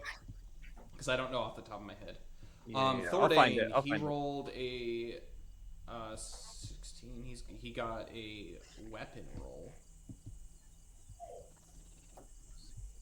Meaning he found 5 arrows. That's good for him. Belvin, he got a 9, so he gets a random roll. 4d6. That's pretty good. He finds patins, which are a special type of shoe. So Oh. he finds those. What kind of shoe? It's like Any you kind of- you strap them to your shoes. It helps you walk through mud. Oh, Yeah. I'm looking for sabatons. Yes, everybody. You guys go ahead and you sleep for however long you want to sleep before making trails. So it's kind Do of. you 6 Oh, hours? and- Dice, right? Roll your hit dice too. Oh, Luxali, do you want to pray with us before we go to bed, really quickly? Maybe potentially Well, heal some I was mana. gonna or do it something? after. I don't think it really matters. Okay, if we're not after's taking fine. a long rest. Yeah, after's fine. That's okay. I wouldn't. It's 6 hours to roll hit dice, right? Correct. I'm gonna sleep for the 6 day- hours. Is this like the end of the day? Are we like Yeah, sleeping it's through the evening. night? It's evening. Yeah, you guys are going into the night. Oh, Do you want to do it, Okay. Luxalia? so then I guess I looted in the morning. So going back to the future, I have some things I'm gonna use that I can use once a day. Yes, So I'm please. gonna do that Please. first. By the way, Noom, that was a very, very impressive I'm gonna use my force use of spirit. hope. That is a very rare drop for Yuki to be able to have, so Yuki has you to thank a lot for that. Yes, thank you. I'm FYI. gonna name it the Noom armor. The Numenorian. My numerable Kyros. It's gonna be the Alright, best. so yeah, Yuki, go ahead and make a piety skill check for me. Heidi skill check. Are we all Oh, doing that's pretty that? good. Are we all praying? Whoever wants to be involved in that. -2. Yes. I need And some you mana. also get 13. hold on, I have things. You have emboldened on it because I'm awesome. Oh, so it's just normal. So that would be an unnatural 16 then. Thank you. Yeah, that's a Thank you, success. thank you. Just normal. Yeah. 17. Yeah. Sweet. I don't remember. What's the bonus to the heal? That heals mana. You get a plus D6, and then it's your faith. So it's your faith modifier, and then Plus A D6. you D6. get, if you succeed, you get to add a D6 to the mana you recover. Okay. I- Oh, My heck faith yeah. modifier is enough to fill me, so 4 plus which is 4 good. plus 4 Wait, is so 8. again, it's faith modifier how much you heal plus Yeah. another D6. I was only missing 6, and my faith modifier is 7. Sweet. Oh, heck yeah. That's freaking sick. Yeah. The And prayer's then roll good. our hit dice. How much Oh, stamina yeah, do go we heal, Kyle? 1 second. All of it. All of it. All of it. Yeah, you completely recover stamina from sleep. And make sure to roll your health dice if you need to. as well. Yuki and Luxalia, actually, both of you, as far as your health dice are recovered, because you had 2 stacks of Oh, it's halved, weirdness, it's yeah. halved. So Yeah. whatever you roll, half that rounded. Should I just roll 1d8 then? Because I have 2d8 for my No, health no, dice. you roll the full amount and Two. then you just half the value. Okay. Rounded up, I guess, technically. Oh, that's not great. Oh, I'm so close to full. Dang it. So that's 4 back up to extra. 140. Guys, I'm at full. Come So- on. I'm 13 back up to plus 140 out of 146. 60. 70. I can't do math. 71 plus 4. What is that? 75. Being a tank is fun. This is my hit dice that I get to roll.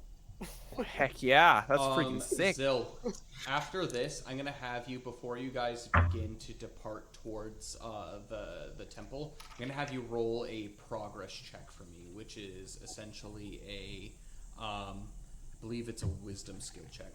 Wisdom? Wisdom Do skill check. I had a +1. That's just for the final roll, right? Not for any in-between ones? Correct. Okay, so just wisdom? But by the way, quick question: is there any like free available ranged items laying about that I could potentially snag up? Potentially. So I'm gonna have you, as you look, make a focus skill check for me to do so.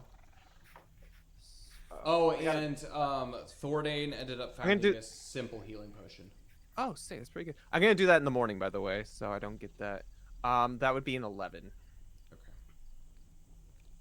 I got a 12 for the path check, whatever that's called.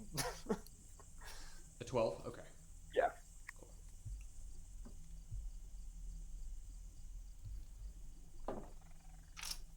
So you're specifically looking for a ranged weapon, correct? Yeah, something that I can train with. I can't really use it, I guess, but something that I could use potentially. Okay. Because I don't have anything ranged, and it's awful. Okay. Also, I talked to Duluth. I'm like, Duluth, do you need this bed anymore? Duluth looks at you again, depending on how this goes. We'll see. Can I like try to make you a walking stick from it so I can have my axe back? Oh yeah, that's fine. That's totally I just start hacking at it, trying to making a very, very crude walking stick. Yeah, and actually, as you do this, he goes over and in the corner, there's actually a cane that was stolen that was looted from one of the prisoners. A cane is an elemental weapon, by the way. But yes, he has that, but he can't really use it. There is a hunting bow, and you find a quiver of 15 arrows if you want to take that.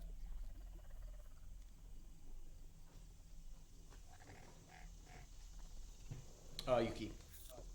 I'm sorry. What was it? Sorry. There's a hunting bow with a quiver of 15 arrows. I'm assuming just basic one. Mm-hmm. And that's going to be 1d8 plus your physical modifier. And it's got a 100-foot range. Okay. Thank you. I'm assuming I don't get any of the bonuses since I'm an F proficiency with it, right? Correct. So it's just a D8 if I wanted to use it. No, it's still you still get the damage bonus because it's based on your strength. You don't get, but you would have a +0 to hit with it. Oh, okay. All right. So it's just a straight D16 roll. Okay. So you wouldn't even add your... Correct. If he had any, he doesn't have proficiency at all. So... And because it's a ash, so it's common, so it would just be that. So D adds just your whatever melee or range modifier. Correct. Then every one above adds You an get additional +1, one. 2, 3. Perfect. Yep. Cool. Awesome. And then the weapon adds damage, right? If you get a fancier weapon. Correct. It does add to damage. Okay. Question for you guys: what is the final plan? I think we're gonna go check out the door. Am I remembering that correctly? Did we Underneath talk about that? or Underneath? the front door? Oh, not at the front door. Underneath, I think, is probably the best course of action to start. Don't want to try to sneak in the front door. I agree, but We I think we not should very also sneaky. put like Mm-hmm. we should also put something on so that we're not Yeah, completely. We should Yes. still Like, if we are disguise so discovered, when we we're look like- inside. Yeah, I yeah. agree. Disguise, and then secret entrance. Do we want to send? Hold on, I wrote their names down. What are they? We could even use the 3 Goonies as a Salic? distraction. Matic and the man. Yes. Yeah. Do we want to send And them they in? could cause a diversion. Crowvolt. Yeah. Send them as I a agree. diversion, I leave them- agree. I agree with that. All right, Luxalia. as you guys are talking about this, I'm gonna have you make stealth checks. Stealth. Are we walking right now? You guys are So currently walking. And Is, I have are, a is it mind the morning to yet, use or is my this armor, before bed? don't I? You guys are leaving. You're on Oh, we're your leaving. way. Oh, heck yeah. Okay, that's good. Yeah, this is the morning. I have a -2 because my armor, don't I? I don't think you're wearing Should. your armor. Because you had to We put take on it off? something different. Unless you You want put to it wear over it the on the armor? way and... I just thought we put it like. Is there nothing that would in fit jackets. over it? I guess technically you could, but it would look really weird. Like, you would definitely be having, like, despair on your rolls. I have if my you're trying to I have my pass quick that as change disguise. function, so I'll just change when I need to. So Yeah, I'll I'll just. do that. Oh no, I don't want to not wear my armor. Yeah. There's not like a big coat. Just look awkward. Yeah, I like guess. man's wearing. That's fine. Is there a big coat that I can see? Yeah, what Wasn't about the big man guy? What wearing was a his big name? dick Craig? coat? Craig? Yeah, you know the big guy who abducted Luxalia? Oh, he's dead. Yeah, I know. Good Does person. he have any big clothes? I mean, there are some big, like, clothes, I guess, in there. You We're can gonna try... look awkward. Okay. We're gonna look awkward. Zill's attached Was to it? his armor. Wasn't Okay. Volt, whatever his name is? Sounds like Crowvolt? Yeah, Crowvolt. Crowvolt. Wasn't he wearing a big old coat? Can I borrow your coat, sir? Oh, and then he goes over to the pile, like, in the back and, like, pulls out, like, just a few other pieces of clothes and, like, puts it back on.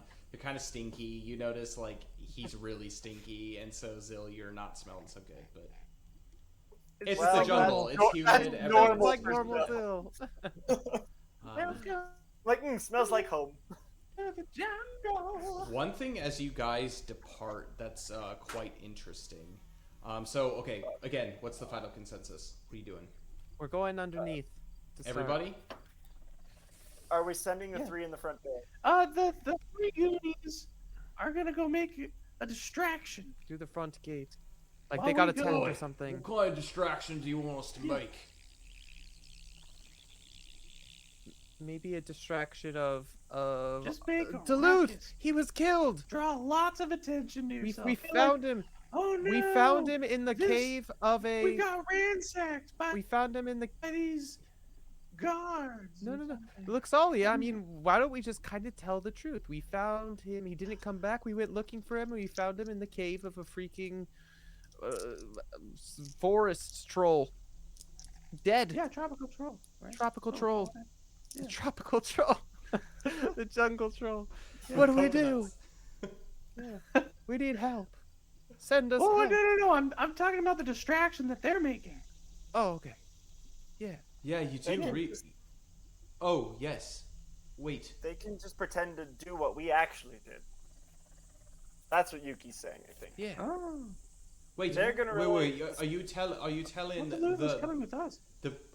Are you telling them that we should tell them that Duluth is? That means like they're going to be all up in arms and things are going to be hectic. Wait, aren't the soldiers loyal to Duluth? We shouldn't say he's dead. Okay. Yes. Say Duluth needs help. He is got a crippled back, And, and he is if hobbled. you say you fight the troll, that's how you can explain why only 3 of you are coming. Yeah, that's a good point. That's No, a no, really good yeah, point. So. My, hold on. What I Hold was saying was that a tropical troll came through the camp, killed a bunch of us, and then kidnapped Duluth, and then they barely made it out, and then they're like getting a party to go after. I agree. I think that's a Ah. great idea. All right. Go team. What do you think, Duluth? How do you think your men would react to such a thing? Well, they are loyal to me, first and foremost, but Would there be any chance that the captains themselves would go along with it, or would it just be your men? I don't think any. Actually, I do believe that the captains would come to the cave to try to reclaim this, and he pulls out the Oh. that might give us a little bit of time. How far away is this fortress? Like by foot? It's about a day's march. Oh, well, I think that'd be great then. You Don't do you? realize that they take those with them. No matter They where do. they go, those statues are with them. Oh yeah, we need those, don't we? Yeah.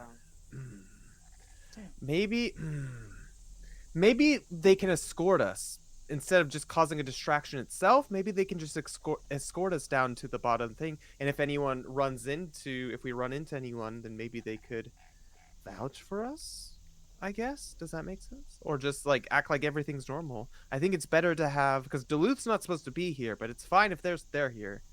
So if we're alone and we get caught with Duluth, then that's going to be super suspicious. I think it's better maybe if our three manly men stay with us. Potentially. Am I wrong? Well, here's the thing. I do believe the whole purpose of me going underneath is for someone to open the door from the inside. Unfortunately, I don't trust my men to be able to go in and do that alone. We could send a couple of you. We could have a couple of you wait down with me, but I don't see the point of that. I believe more eyes the better, unless you believe that you're going to stick out like a sore thumb. Okay, well, we'll leave Duluth, I guess, down by the door waiting, but then what's the point if we can just get in? You know? In without the door down below. I guess I think Duluth so to get in. Duluth can get in. Yeah, okay. Well, I guess we could attempt to... Duluth, one more time. Was there any other ways besides the front gate and then the way down below in Not order that to I get in? manage unless you want to go up and over the walls. I think it's best if we just try to sneak in with the guards, you know? Since we're a group of them, we could try to convince that we're also part of the men. Maybe they don't necessarily know the men offhand. Maybe we could pretend to be some of the Deadeyes. I don't know. We could do that as well. So wait, are you saying potential prisoners? I don't know. We didn't think this through, did we? I mean, I guess we just walk in. I mean, that'd be one way to avoid Zill having to wear the clothes and be encumbered, I guess. You know? Could work. Has some value. One thing that I do know, and then actually the Salic, he chimes in. Yes, I was in charge of the dungeons, and I could take you right down there, I believe. I think that's a great idea. We just have to act all dazed and confused. Could work. Just our That could eyes. work. Yeah. I just want you to know, those dungeons are a very sinister place.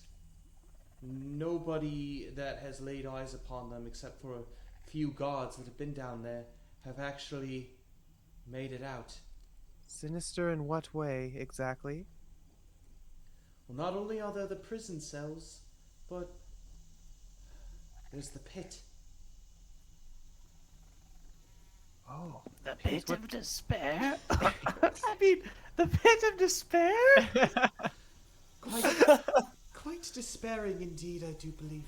well, if we avoid the pit, maybe What? we'll be okay. Well, what ends up happening is if, for those who are kidnapped, those who are taken prisoner, are experimented upon by the sorcerer, and those who do not survive don't go back to the cells; they get dumped in the pit. So if we get taken in as prisoners, the sorcerer will know that we're there. Yes. I don't know if we necessarily want that. At least right away. I don't like this. Unless we can catch him off guard somehow, and then we don't have to go all the way up to the top of the tower. You could just let him come to us. Maybe. No, I don't think that's a good idea. Because he'll be Salic ready. Like if he's gonna be knows the coming, dungeons, yeah. right? Yes. Yeah, that's And the the dungeons are what leads to that one door that we're trying to get Duluth into.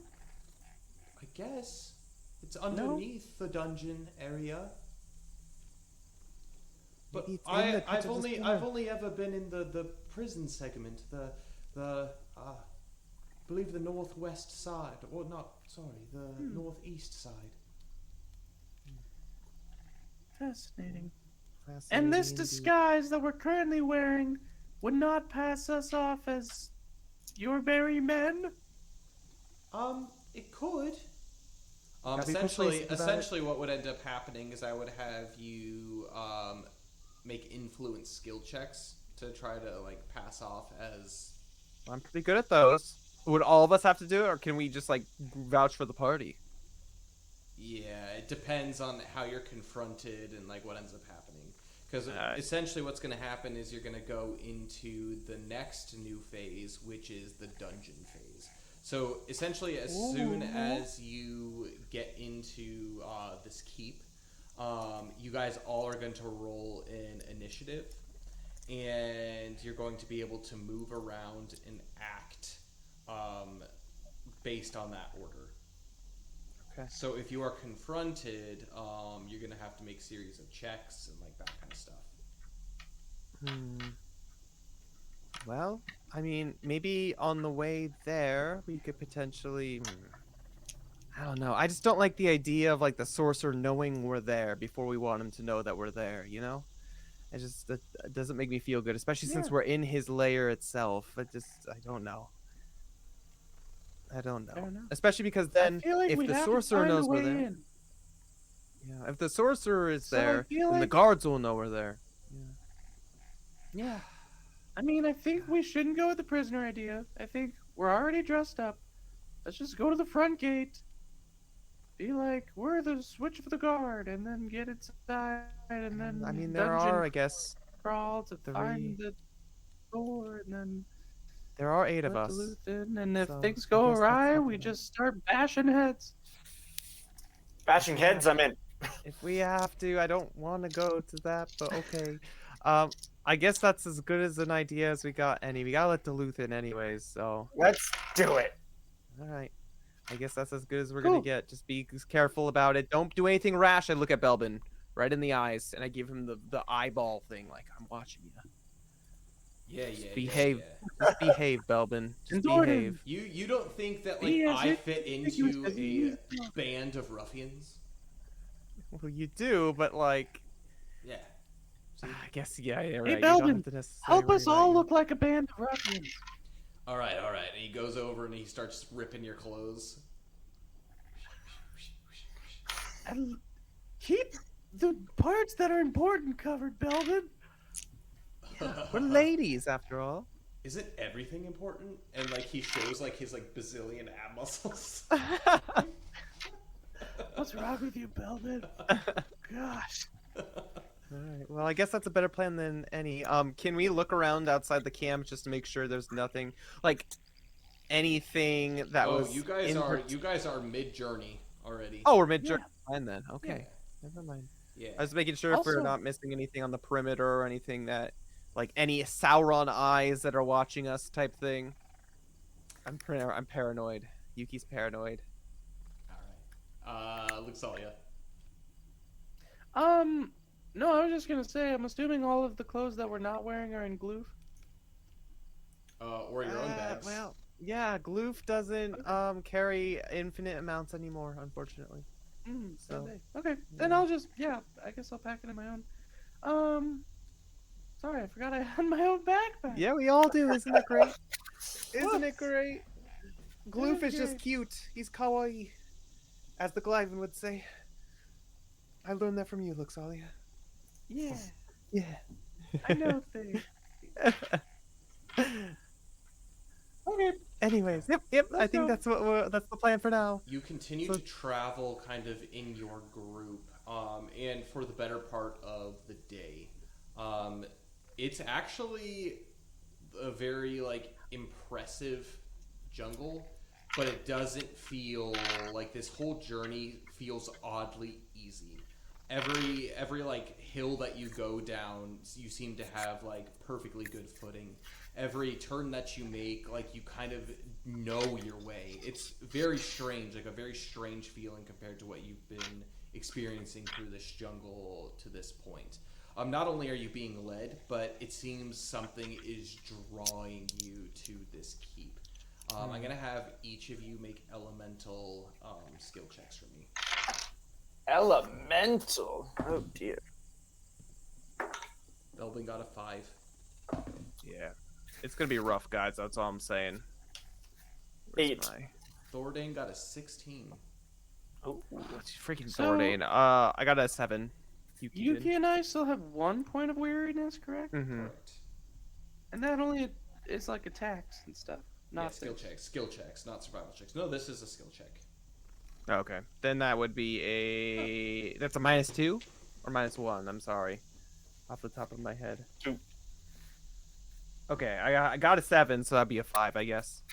Okay. 5. Yeah, I got an 8. weariness. So you still have skill checks are made of struggle, and then healing from health dice is reduced by half. I. Alright, Okay. that's a 5. 16. Okay. Goodness gracious, Luxalia, so strong. Yeah. So, and what did you get, Zil? 8. 8. So, Zil, like you just the rest of basically Zil and everyone below, just kind of follow, like actually feeling like really reprieved. And Thordane and Luxalia, you actually, as you continue to move forward, you realize that like your body itself is beginning to feel healthier, but your spirits are starting to feel drained. Ooh. It's something that you realize that you are starting to enter into the shadow of something very evil. Also, am I? Wait. Do I sense the presence of any undead or voided enemies within a mile of me? At this point, not right now. Okay. But you not currently at the moment. Okay. That is a Ominous. thing, though. Ominous. That is a thing. Yeah. Ominous. I feel a shadow. Withstand shadow through the end of night. Humming to myself, feeling good, feeling I'll just perky. kind of whisper that, and if anyone hears it, cool. Okay.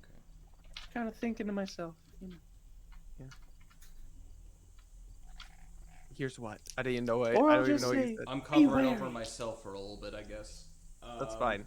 I No didn't think problem. about this. I didn't think this through super easy. Soul is willing, but the flesh is weak. Oh yes. My flesh is very willing, but my soul is weak. How does that Oh sound? yeah, I guess you flipped it. Yeah. Hmm. Oh. Yeah. Look how You- fancy that is. You begin to make your way up to this gate, and it's a kind of dilapidated to a certain degree gate. And you actually notice as you are moving, you didn't come across the path of anybody who was going in the opposite direction. It seemed you guys are a little early. Oh. Duluth, I'm assuming, made his way towards the secret. Duluth made Okay. his way, and as you guys begin to approach under the shadow, he sneaks his way into the bush and makes his way up and around this. Oi, it's in the bushes. You enter under, and as you approach, these gates seamlessly begin to open. When you hear just like these heavy wood beams just against the stone. And you are greeted with a mossy covered floor, and directly you can see into ahead of you what seems to be a courtyard. As you continue to look and make your way in, this very ominous presence begins to be made very aware to you. There Guys, are I think that all- is that to me or to all of us? to all of you. And Zil, you're at the point now where you feel a very, very faint void presence.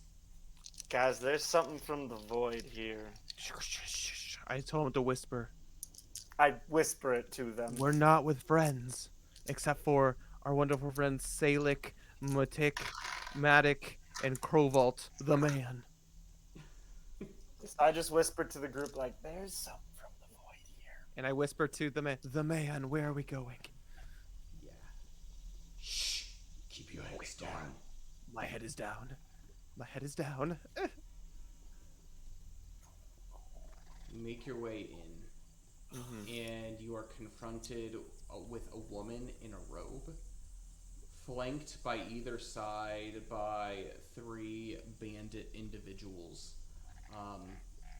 They look at you. The woman in the robe, she crosses her arms. Mm-hmm. Boy, you're early. And the person who's in front is going to be Salik. Yes, we're here for the rotation. We haven't even set the individuals back. I'm gonna have each and every one of you make an influence skill check for me. Oh no! Still -2. Oh my gosh. Belbin and Thordane both got nat 16s. I'm rolling on fire Oh today. heck yeah. I got a 7, All right, that's a 13. and for I'm Yuki. good at influence. Ugh. Got a 7. Okay. Luxalia, Oh, 8. snap. 8. Good thing I rolled well Yeah, really. because I have a 0 to influence. Yeah. Salik, he says, well, we have some new recruits that Duluth found at the festival in Takai Town. And the woman, she undoes her hood, and you see that her voice sounds very rattly and almost like in a whisper, but she looks young. She looks very young, as if like probably somewhere in the ballpark of Yuki's age. And she approaches the group. Move aside. Move aside. Let me see what we have here. And she begins to approach. So nervous. She looks each of you up and down. She especially looks at how short Luxalia is. This is the first time you've sent any females to us. She smirks to herself. You gonna say something, Luxalia? Yes, I am a female. So are you, it would seem. Indeed. Well, it'd be good to have a little bit more of a feminine touch, per se, to this ragtag group of scallywags. Come with me. Indeed, And too she- much she- testosterone. She orders you to follow her into the main hall. Do you follow? Just Luxalia? All of you. Oh yeah. Yeah. Yes. Sure thing. I look to the men to see if that is a thing that needs to be done. Yeah, they like kind of side glance at you as Alright. she brings you close. Alright. You make your way into the middle here, and immediately you look down left and right to either side of the halls, and you notice that it's lined with torch sconces, and the torches themselves seem to flicker every now and then with a subtle red flash. Just very subtle every now and then. And you see, I'm going to have you make focus skill check or wisdom skill checks as you see the So bad at people in wisdom. the general. Actually, I'm pretty good at wisdom. It's a 14. 13. Okay. And Belbin makes 12. And Very good. Thordane, 6. Well, Oh, he's no. not filled with wisdom. He's got some intelligence, but not wisdom.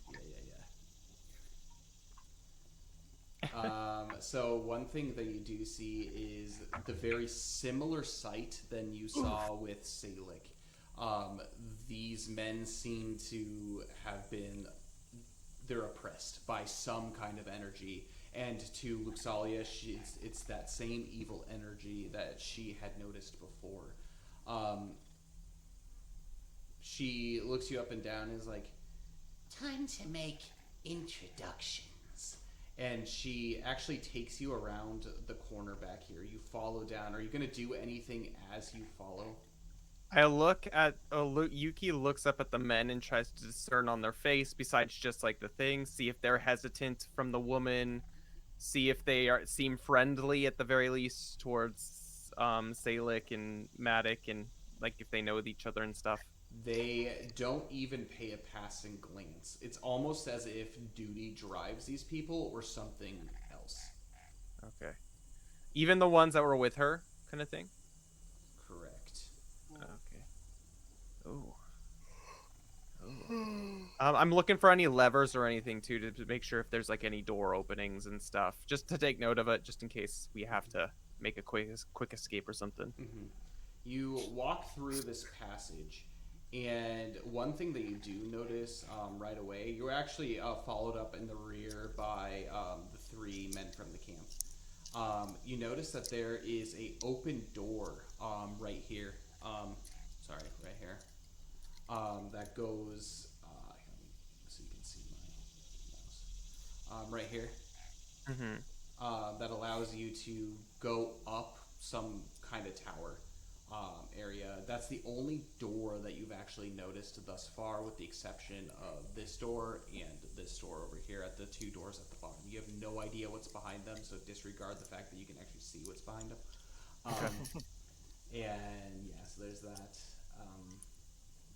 And then you make your way up, continuing until you find yourself in this area, and you open this door and you go into what was described to you as the religious room, where ceremonies used to be practiced.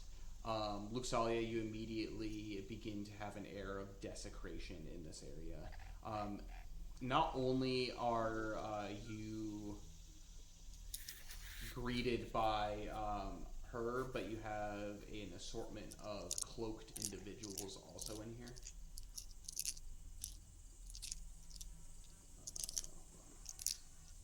We have an assortment of other cloaked individuals in here, totaling about 6, plus an additional 8 or 9 actual guards. Clear bandit guards. Okay. So I'm Yuki's looking not at the bandits themselves. Mm-hmm. And are they focused towards one specific point, or are they just kind of like there, kind of thing? Make a focus skill check for me. That would be an 11 An 11. with the -2. You notice as you look into them, each and every single one of them seem to just be staring blankly into the abyss. Do I notice the void energy-ness coming from any of these guys in particular, or? Definitely the woman is tinging your Peter Tingle. Peter Tingle. So these individuals here, so this woman up front, 2 here, and then there's 3 individuals along the back, each of them wearing different type of robes. But one thing I will have you notice is, Zil, you see an actual even heavier void presence from something that is sitting up top the altar. You notice that it is the second of the statues sitting up at the front. Okay. I don't know what to do with that information. I'm like, I need to tell these people, but I can't. Well, do we all notice it too? Is it very obvious that there's like a statue, or do we just not notice it? Is it small? Is it? It's relatively small. Okay. I mean, it's the exact statue that Duluth was. I look to the rest of the party, and I look towards like the guards and stuff, and is it the oppression that's in the room? Does it feel like it can be lifted? I know that's a weird question to ask or whatever, but is there any way that does it feel like it's coming from a specific point itself? Does that make sense? Yes. I'm gonna have you make an elemental skill check for me as you do so. Gosh. Oh, that's good. I mean, my elemental is a 1. That would be a 12. 12. Yeah. It seems to be coming relatively from the direction of the altar. However, it feels like it's going upwards. Upwards. I look up, I guess. You If I see a feel ceiling. that. From what it seems like, the source of this oppression, while there's traces of it in here, it seems to be coming from somewhere different, somewhere higher. Okay. All right. I look to the rest of the party and Luxalia, see if they're like feeling like they're gonna do anything. Looking at Belbin, seeing how he's doing with everything. You know. Belbin's not doing great, and Thordane's doing okay. As in, not doing great. As in, he's freaking out. There's no, not like physically, physically freaking out, but the presence of this seems to be driving him a little bit crazy. Okay. Well, I don't know how much longer this is gonna happen, so I look to Matic and the Insalic and Crowvault, and I kind of fall back a little bit. I'm like, what's going on here? Where are we? It's like under my breath. Listen, Okay, I'm listening. they're examining you. Oh, They're double okay. checking to see if you will be loyal. How? How is this? The woman up front, she's like, Take seats, take seats. she gestures. These seats are kind of like somewhat falling apart. But yeah, pretty much at every corner there's men with swords and kind of some evil-looking people. But Luxalia's brain, she's just gonna say a quick prayer of like, Amaterasu, guide us and allow me to protect us. mhm. Just in my Yeah, thoughts. I guess I'm sit. It looks like I'm sitting next to Luxalia. Yep. I pat her thigh. It's gonna be okay, Luxalia. It's gonna be okay. So, have you been introduced to our assignment here? I get Luxalia. Go Nope. ahead. Seems like we have a fresh, sprightly bunch. That's good. The energy here seems to be diminishing. Your like this place. job here is to serve our master. And ultimately serve our Lord.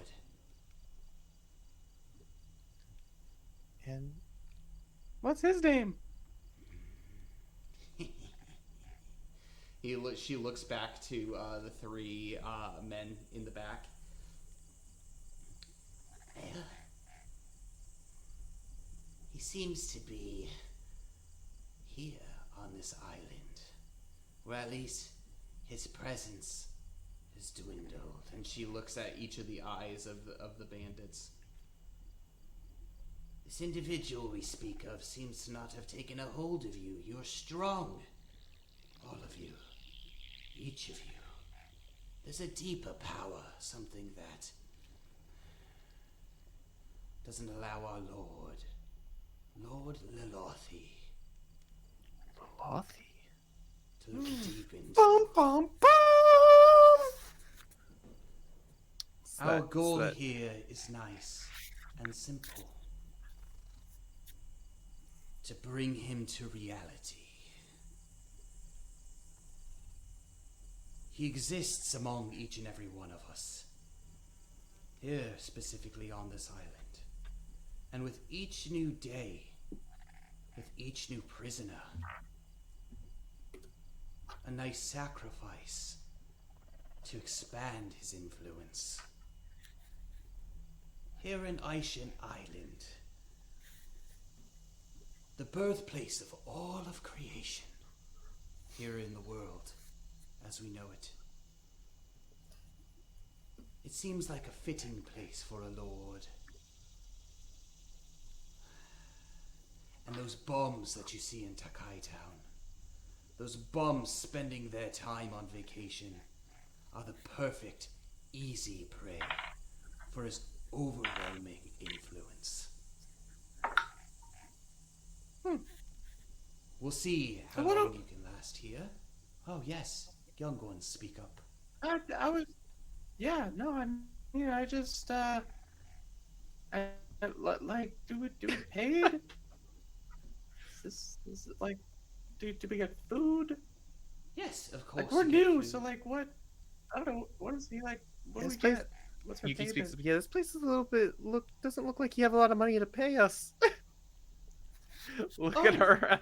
You believe that you're here to be paid? Something. You're going to be paid with safety and protection.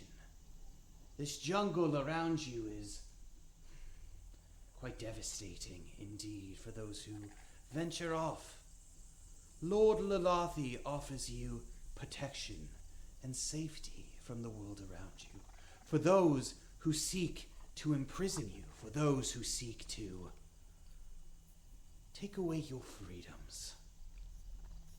By laying down service to Lord Lalathi, you not only will be provided that safety that he offers, but the freedom of working for a lord.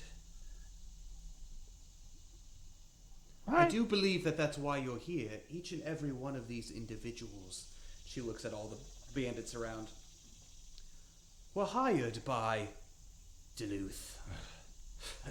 Silly little man. They were hired by him because they were outcasts, they were abandoned. The society despised them, society hated them.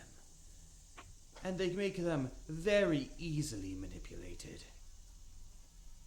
And as she says that, you look around and you notice that there's not even like a response from them. Just like this these dead eyes that are with them, these cold hearts. What about Matic and Crowvault and stuff? Do they seem They upset by it? This is normal, but you can see very specifically Salic. He tends to be trembling a little bit. He's actually the one at the very back here. He's trembling slightly as they're saying this. Okay. Okay. Do we get a tour? Yes, absolutely. But your What, we're jobs protected? here, let me first explain your jobs here and your task here. Not only are you here to serve to protect this place so that the master can Oh, okay. bring our lord here, but you will also serve to do chores. You will be the eyes of Lord Lalathi here. And if you are lucky, you might get to experience what Amios has in store. That power that he offers from our Lord could be yours one day. You do good here, you can work your way up to be his private master. Wait. Who's Apios? Our employer, so to say. You are here now, and A so lord you serve and a Lord master? Yes. Master Amios is who we all serve here on this earth. Oh. But our Lord of all is Lord Lalathi. Oh.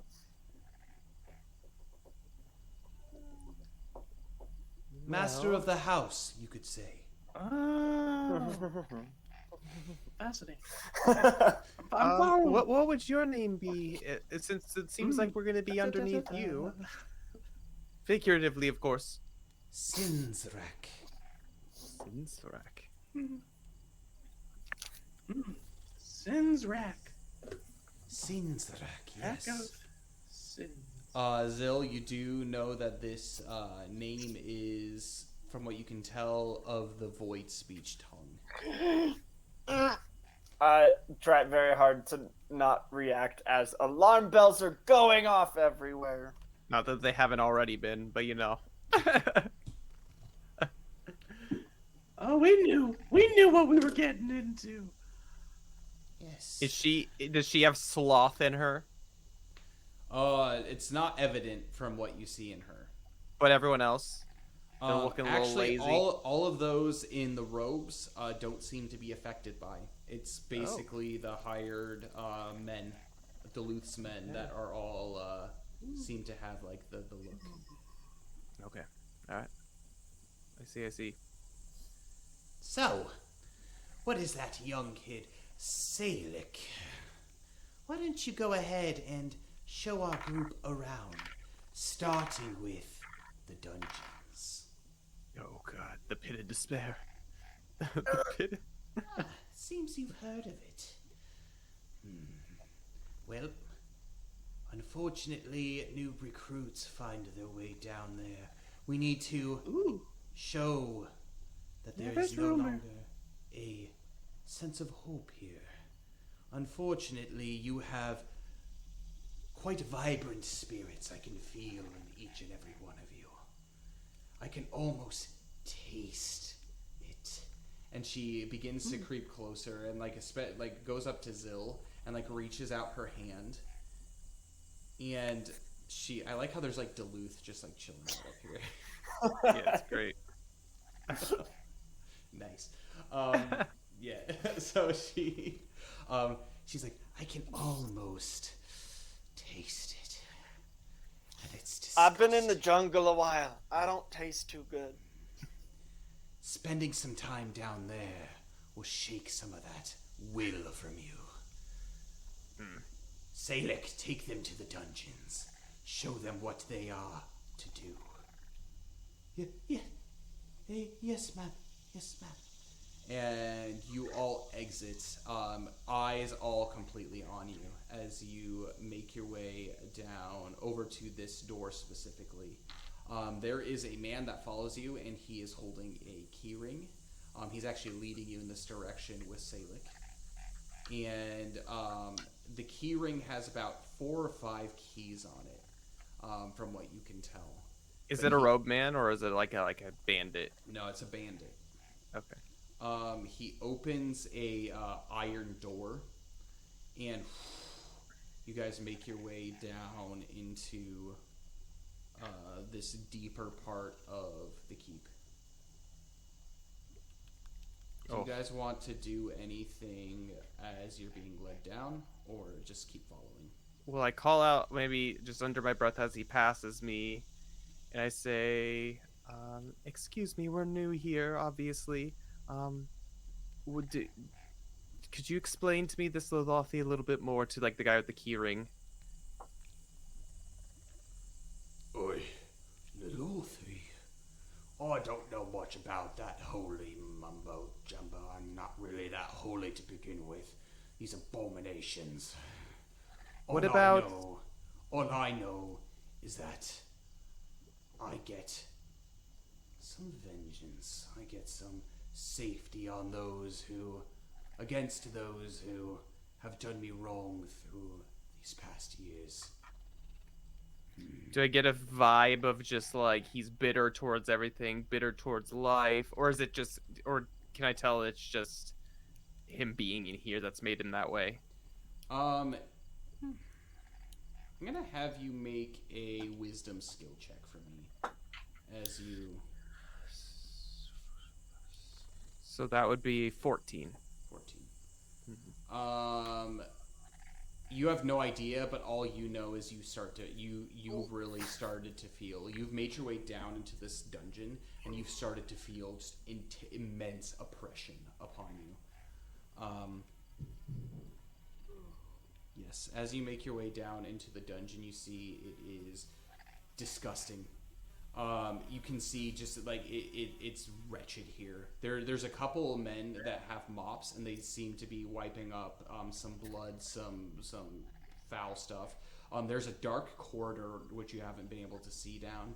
As Salic begins to lead you through, you notice that actually each of these cells are empty. There seems to be nobody inside, with the exception of at the very end, there is a man. Hold on, let me double check. He seems to be a Draken man, and he is slumped up against the corner. Everything seems to have been somewhat stripped from him. He's wearing rags. And you see that he is breathing heavily, but like not crying, not saying anything, but just like staring down at the ground. I'm gonna actually have Belbin and Thordane go ahead and make wisdom skill checks. They both rolled really low. They immediately don't recognize this man. I'm gonna have each of you make wisdom skill checks for me. Zill, you're gonna roll yours with emboldened. Oh, heck yeah. Also, this whole That was a nat 16 minus 2 This whole- plus 3. 17. this whole I got while, 15. Luxalia is repeating like a verse of, I guess, scripture, Okay. or whatever they would have taught her at her shrine maidenness. And then every like person that she sees, like she just says like a prayer for and like offers them up to Alamia. Okay. Just all in her head, but like Yeah. that's what for she's. sure. I got a 15. You actually, Zill, have seen this man. Yuki, you actually recognize, as you were making your way during your vacation, you saw this man walking out and about daily, particularly in the festival plaza. You don't know, you've never made the acquaintance, but you immediately recognize him, apart from the other gold draken that you see. You recognize him immediately as a traveling merchant, Azil, that frequented, actually he was often at the smithy as you were there practicing. It is a man by the name, or a draken man by the name of Krothos. Krothos? I've heard that name. You've encountered him before. I've seen him. Me too. Zill, this is not the visitor from Flamongolith. This is a different man altogether. He's not like the master blacksmith. Okay. I mean, you never role played an encounter with him. Actually, Yeah. Thordane and Belbin did. This I was the see. man that they saw in the tiki bar at Takai Town. That was about to make his way back to his hometown in Flomberge. Oh, poor guy. I've seen him before. And that is where we're going to end our session. Oh, the cliffhangers, the pit of despair is where we're being left off. Oh, Good. dear Lord. All right. The pit of despair. Oh gosh, well, that took a turn. Literally, that whole last part just made me so sad and depressed. Oh, It's the point. oh gosh. I didn't know what to do.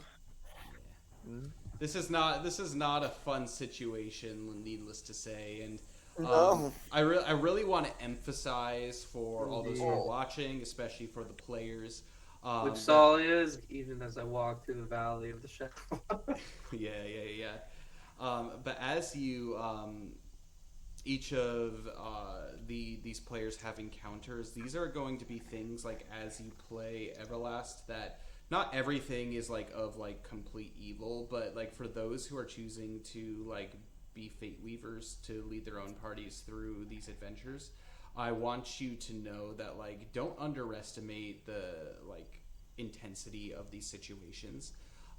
Specifically in this case in dungeons are supposed to have this like kind of like aura of helplessness themselves to it, whether it's like by the face, it's like whether it's sheer numbers of enemies, like that kind of stuff. And so you need to like take like it's interesting to see like as a fate weaver to see how the group plays these out. Like I really like Luxalia like kind of just like keeping quiet and just like it's not necessarily her personality to like go with or like accept like the things that are happening, but it's just like kind of being led around doing kind of her own things. So that's kind of interesting, and even like Yuki and just like hearing the feelings of the players, it actually helps as a Fate Weaver to kind of help build more of kind of the suspense to see what's going on. So Thanks. yeah, it's kind of fun to be. I mean, this is not a fun situation clearly, but No. yeah, it's gonna be something. Yeah. Well, I guess we have time for just some quick announcements before we head on out. Mhm. On this somber note, so again, this next Saturday we're going to be uploading onto YouTube. I guess part 3 of our podcast series, and this will be covering sessions 4 and 5 of Everlast. We will be filming it on Wednesday, and I do hope to get this video up on YouTube. Those of you who are watching on YouTube, obviously, you know, by tomorrow, if not Monday at the very, very latest. And so stay tuned for that. If you guys have any questions for the podcast that will be going up, please, please, please get them in on the comments of each of the videos on YouTube. So head over to the YouTube channel, subscribe. It makes it a little bit easier to follow along with any missed content, that kind of stuff. But feel free if you have any questions pertaining the sessions, pertaining characters, pertaining just us and our personal lives. We actually answer them on the podcast themselves, and it can be any questions. Anything's fine. Again, try to keep it family friendly as much as possible, and feel free to put that in the comment section of each of those videos, I would say, and then we'll make sure to answer those. We have normal scheduling ahead for the week, so on the Tuesday, Thursday, and Friday of this next week, I'll be continuing my New Game Plus Master Mode version playthrough of The Legend of Zelda Breath of the Wild, and then obviously Saturday we're going to be uploading the podcast onto that as well.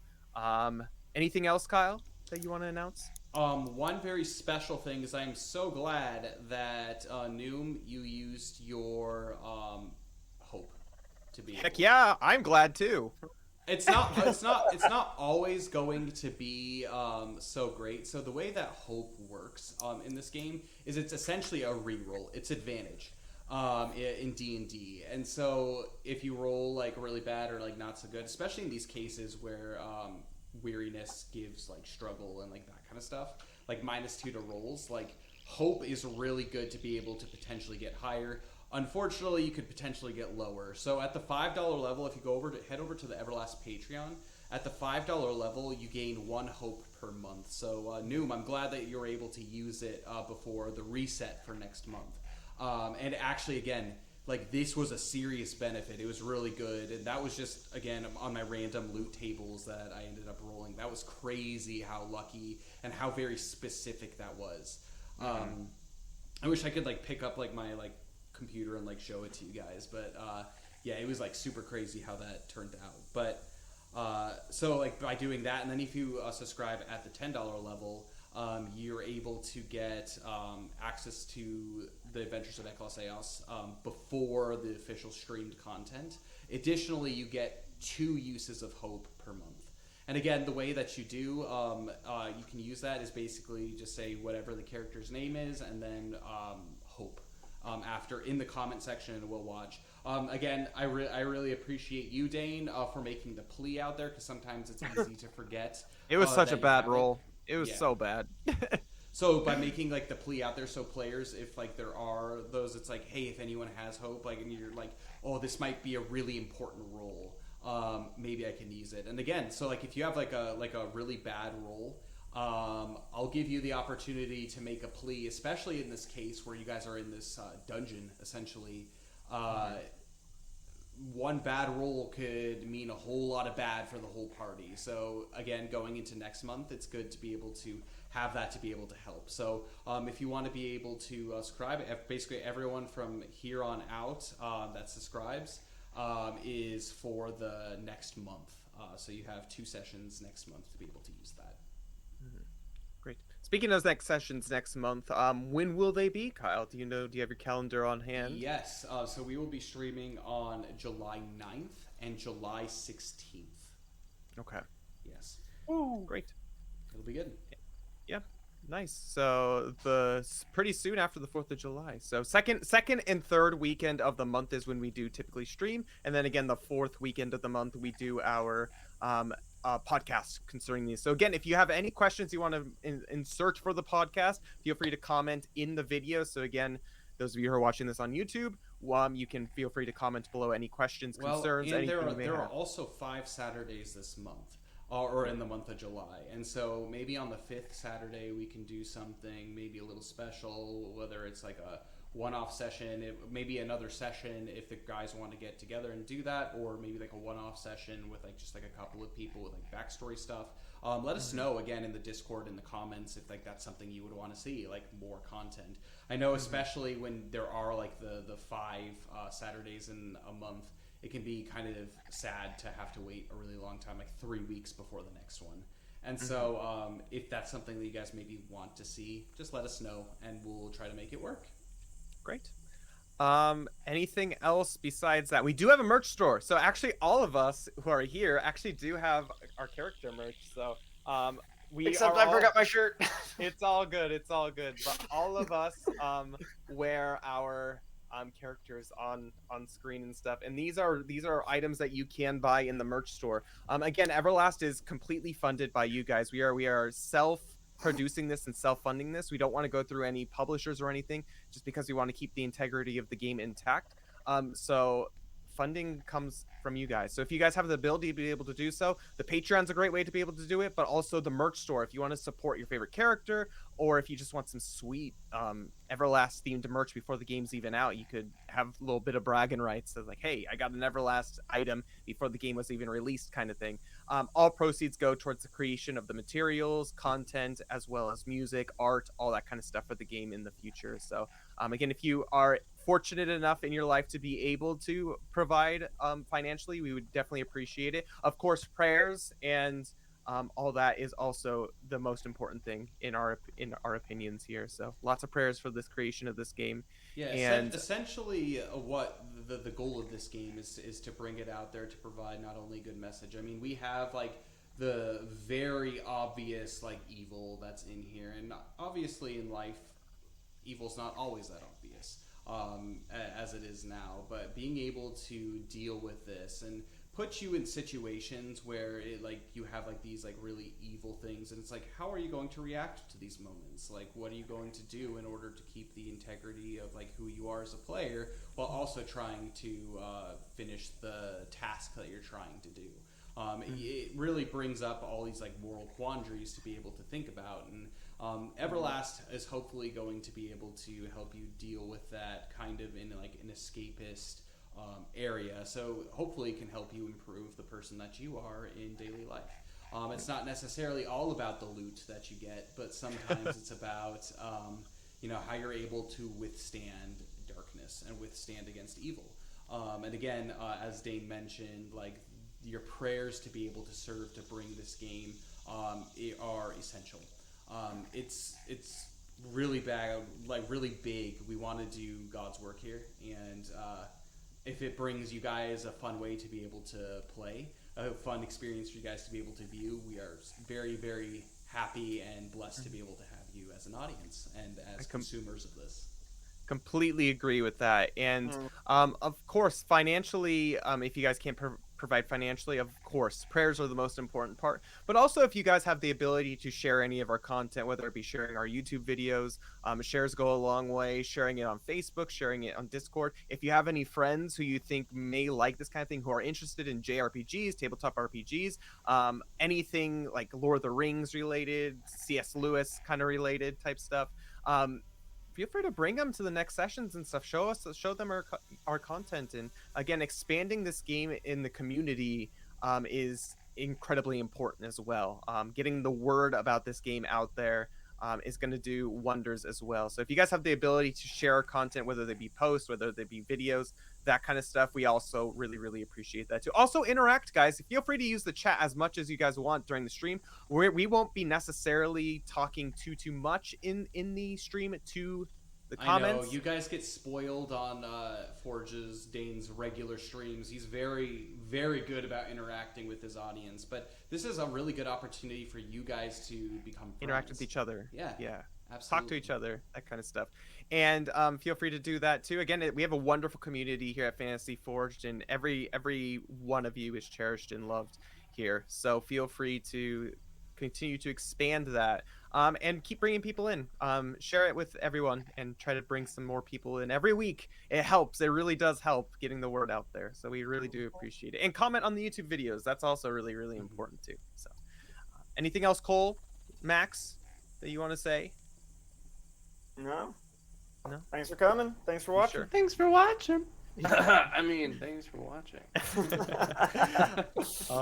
Yeah, so as Kyle said, the 9th, right? The 9th? July 9th. The, July 9th will be our next session, session 6. So feel free to join us then. Again, we have our podcast coming out next Saturday, and we will see you on the flippity flop. So thank you all for joining us. Again, please consider joining the Patreon. Please consider joining all of our social medias, and we'll try to continue to bring you wonderful grade A content. So thank you, everyone. May Alomnia guide you all. Thanks, guys, for joining us.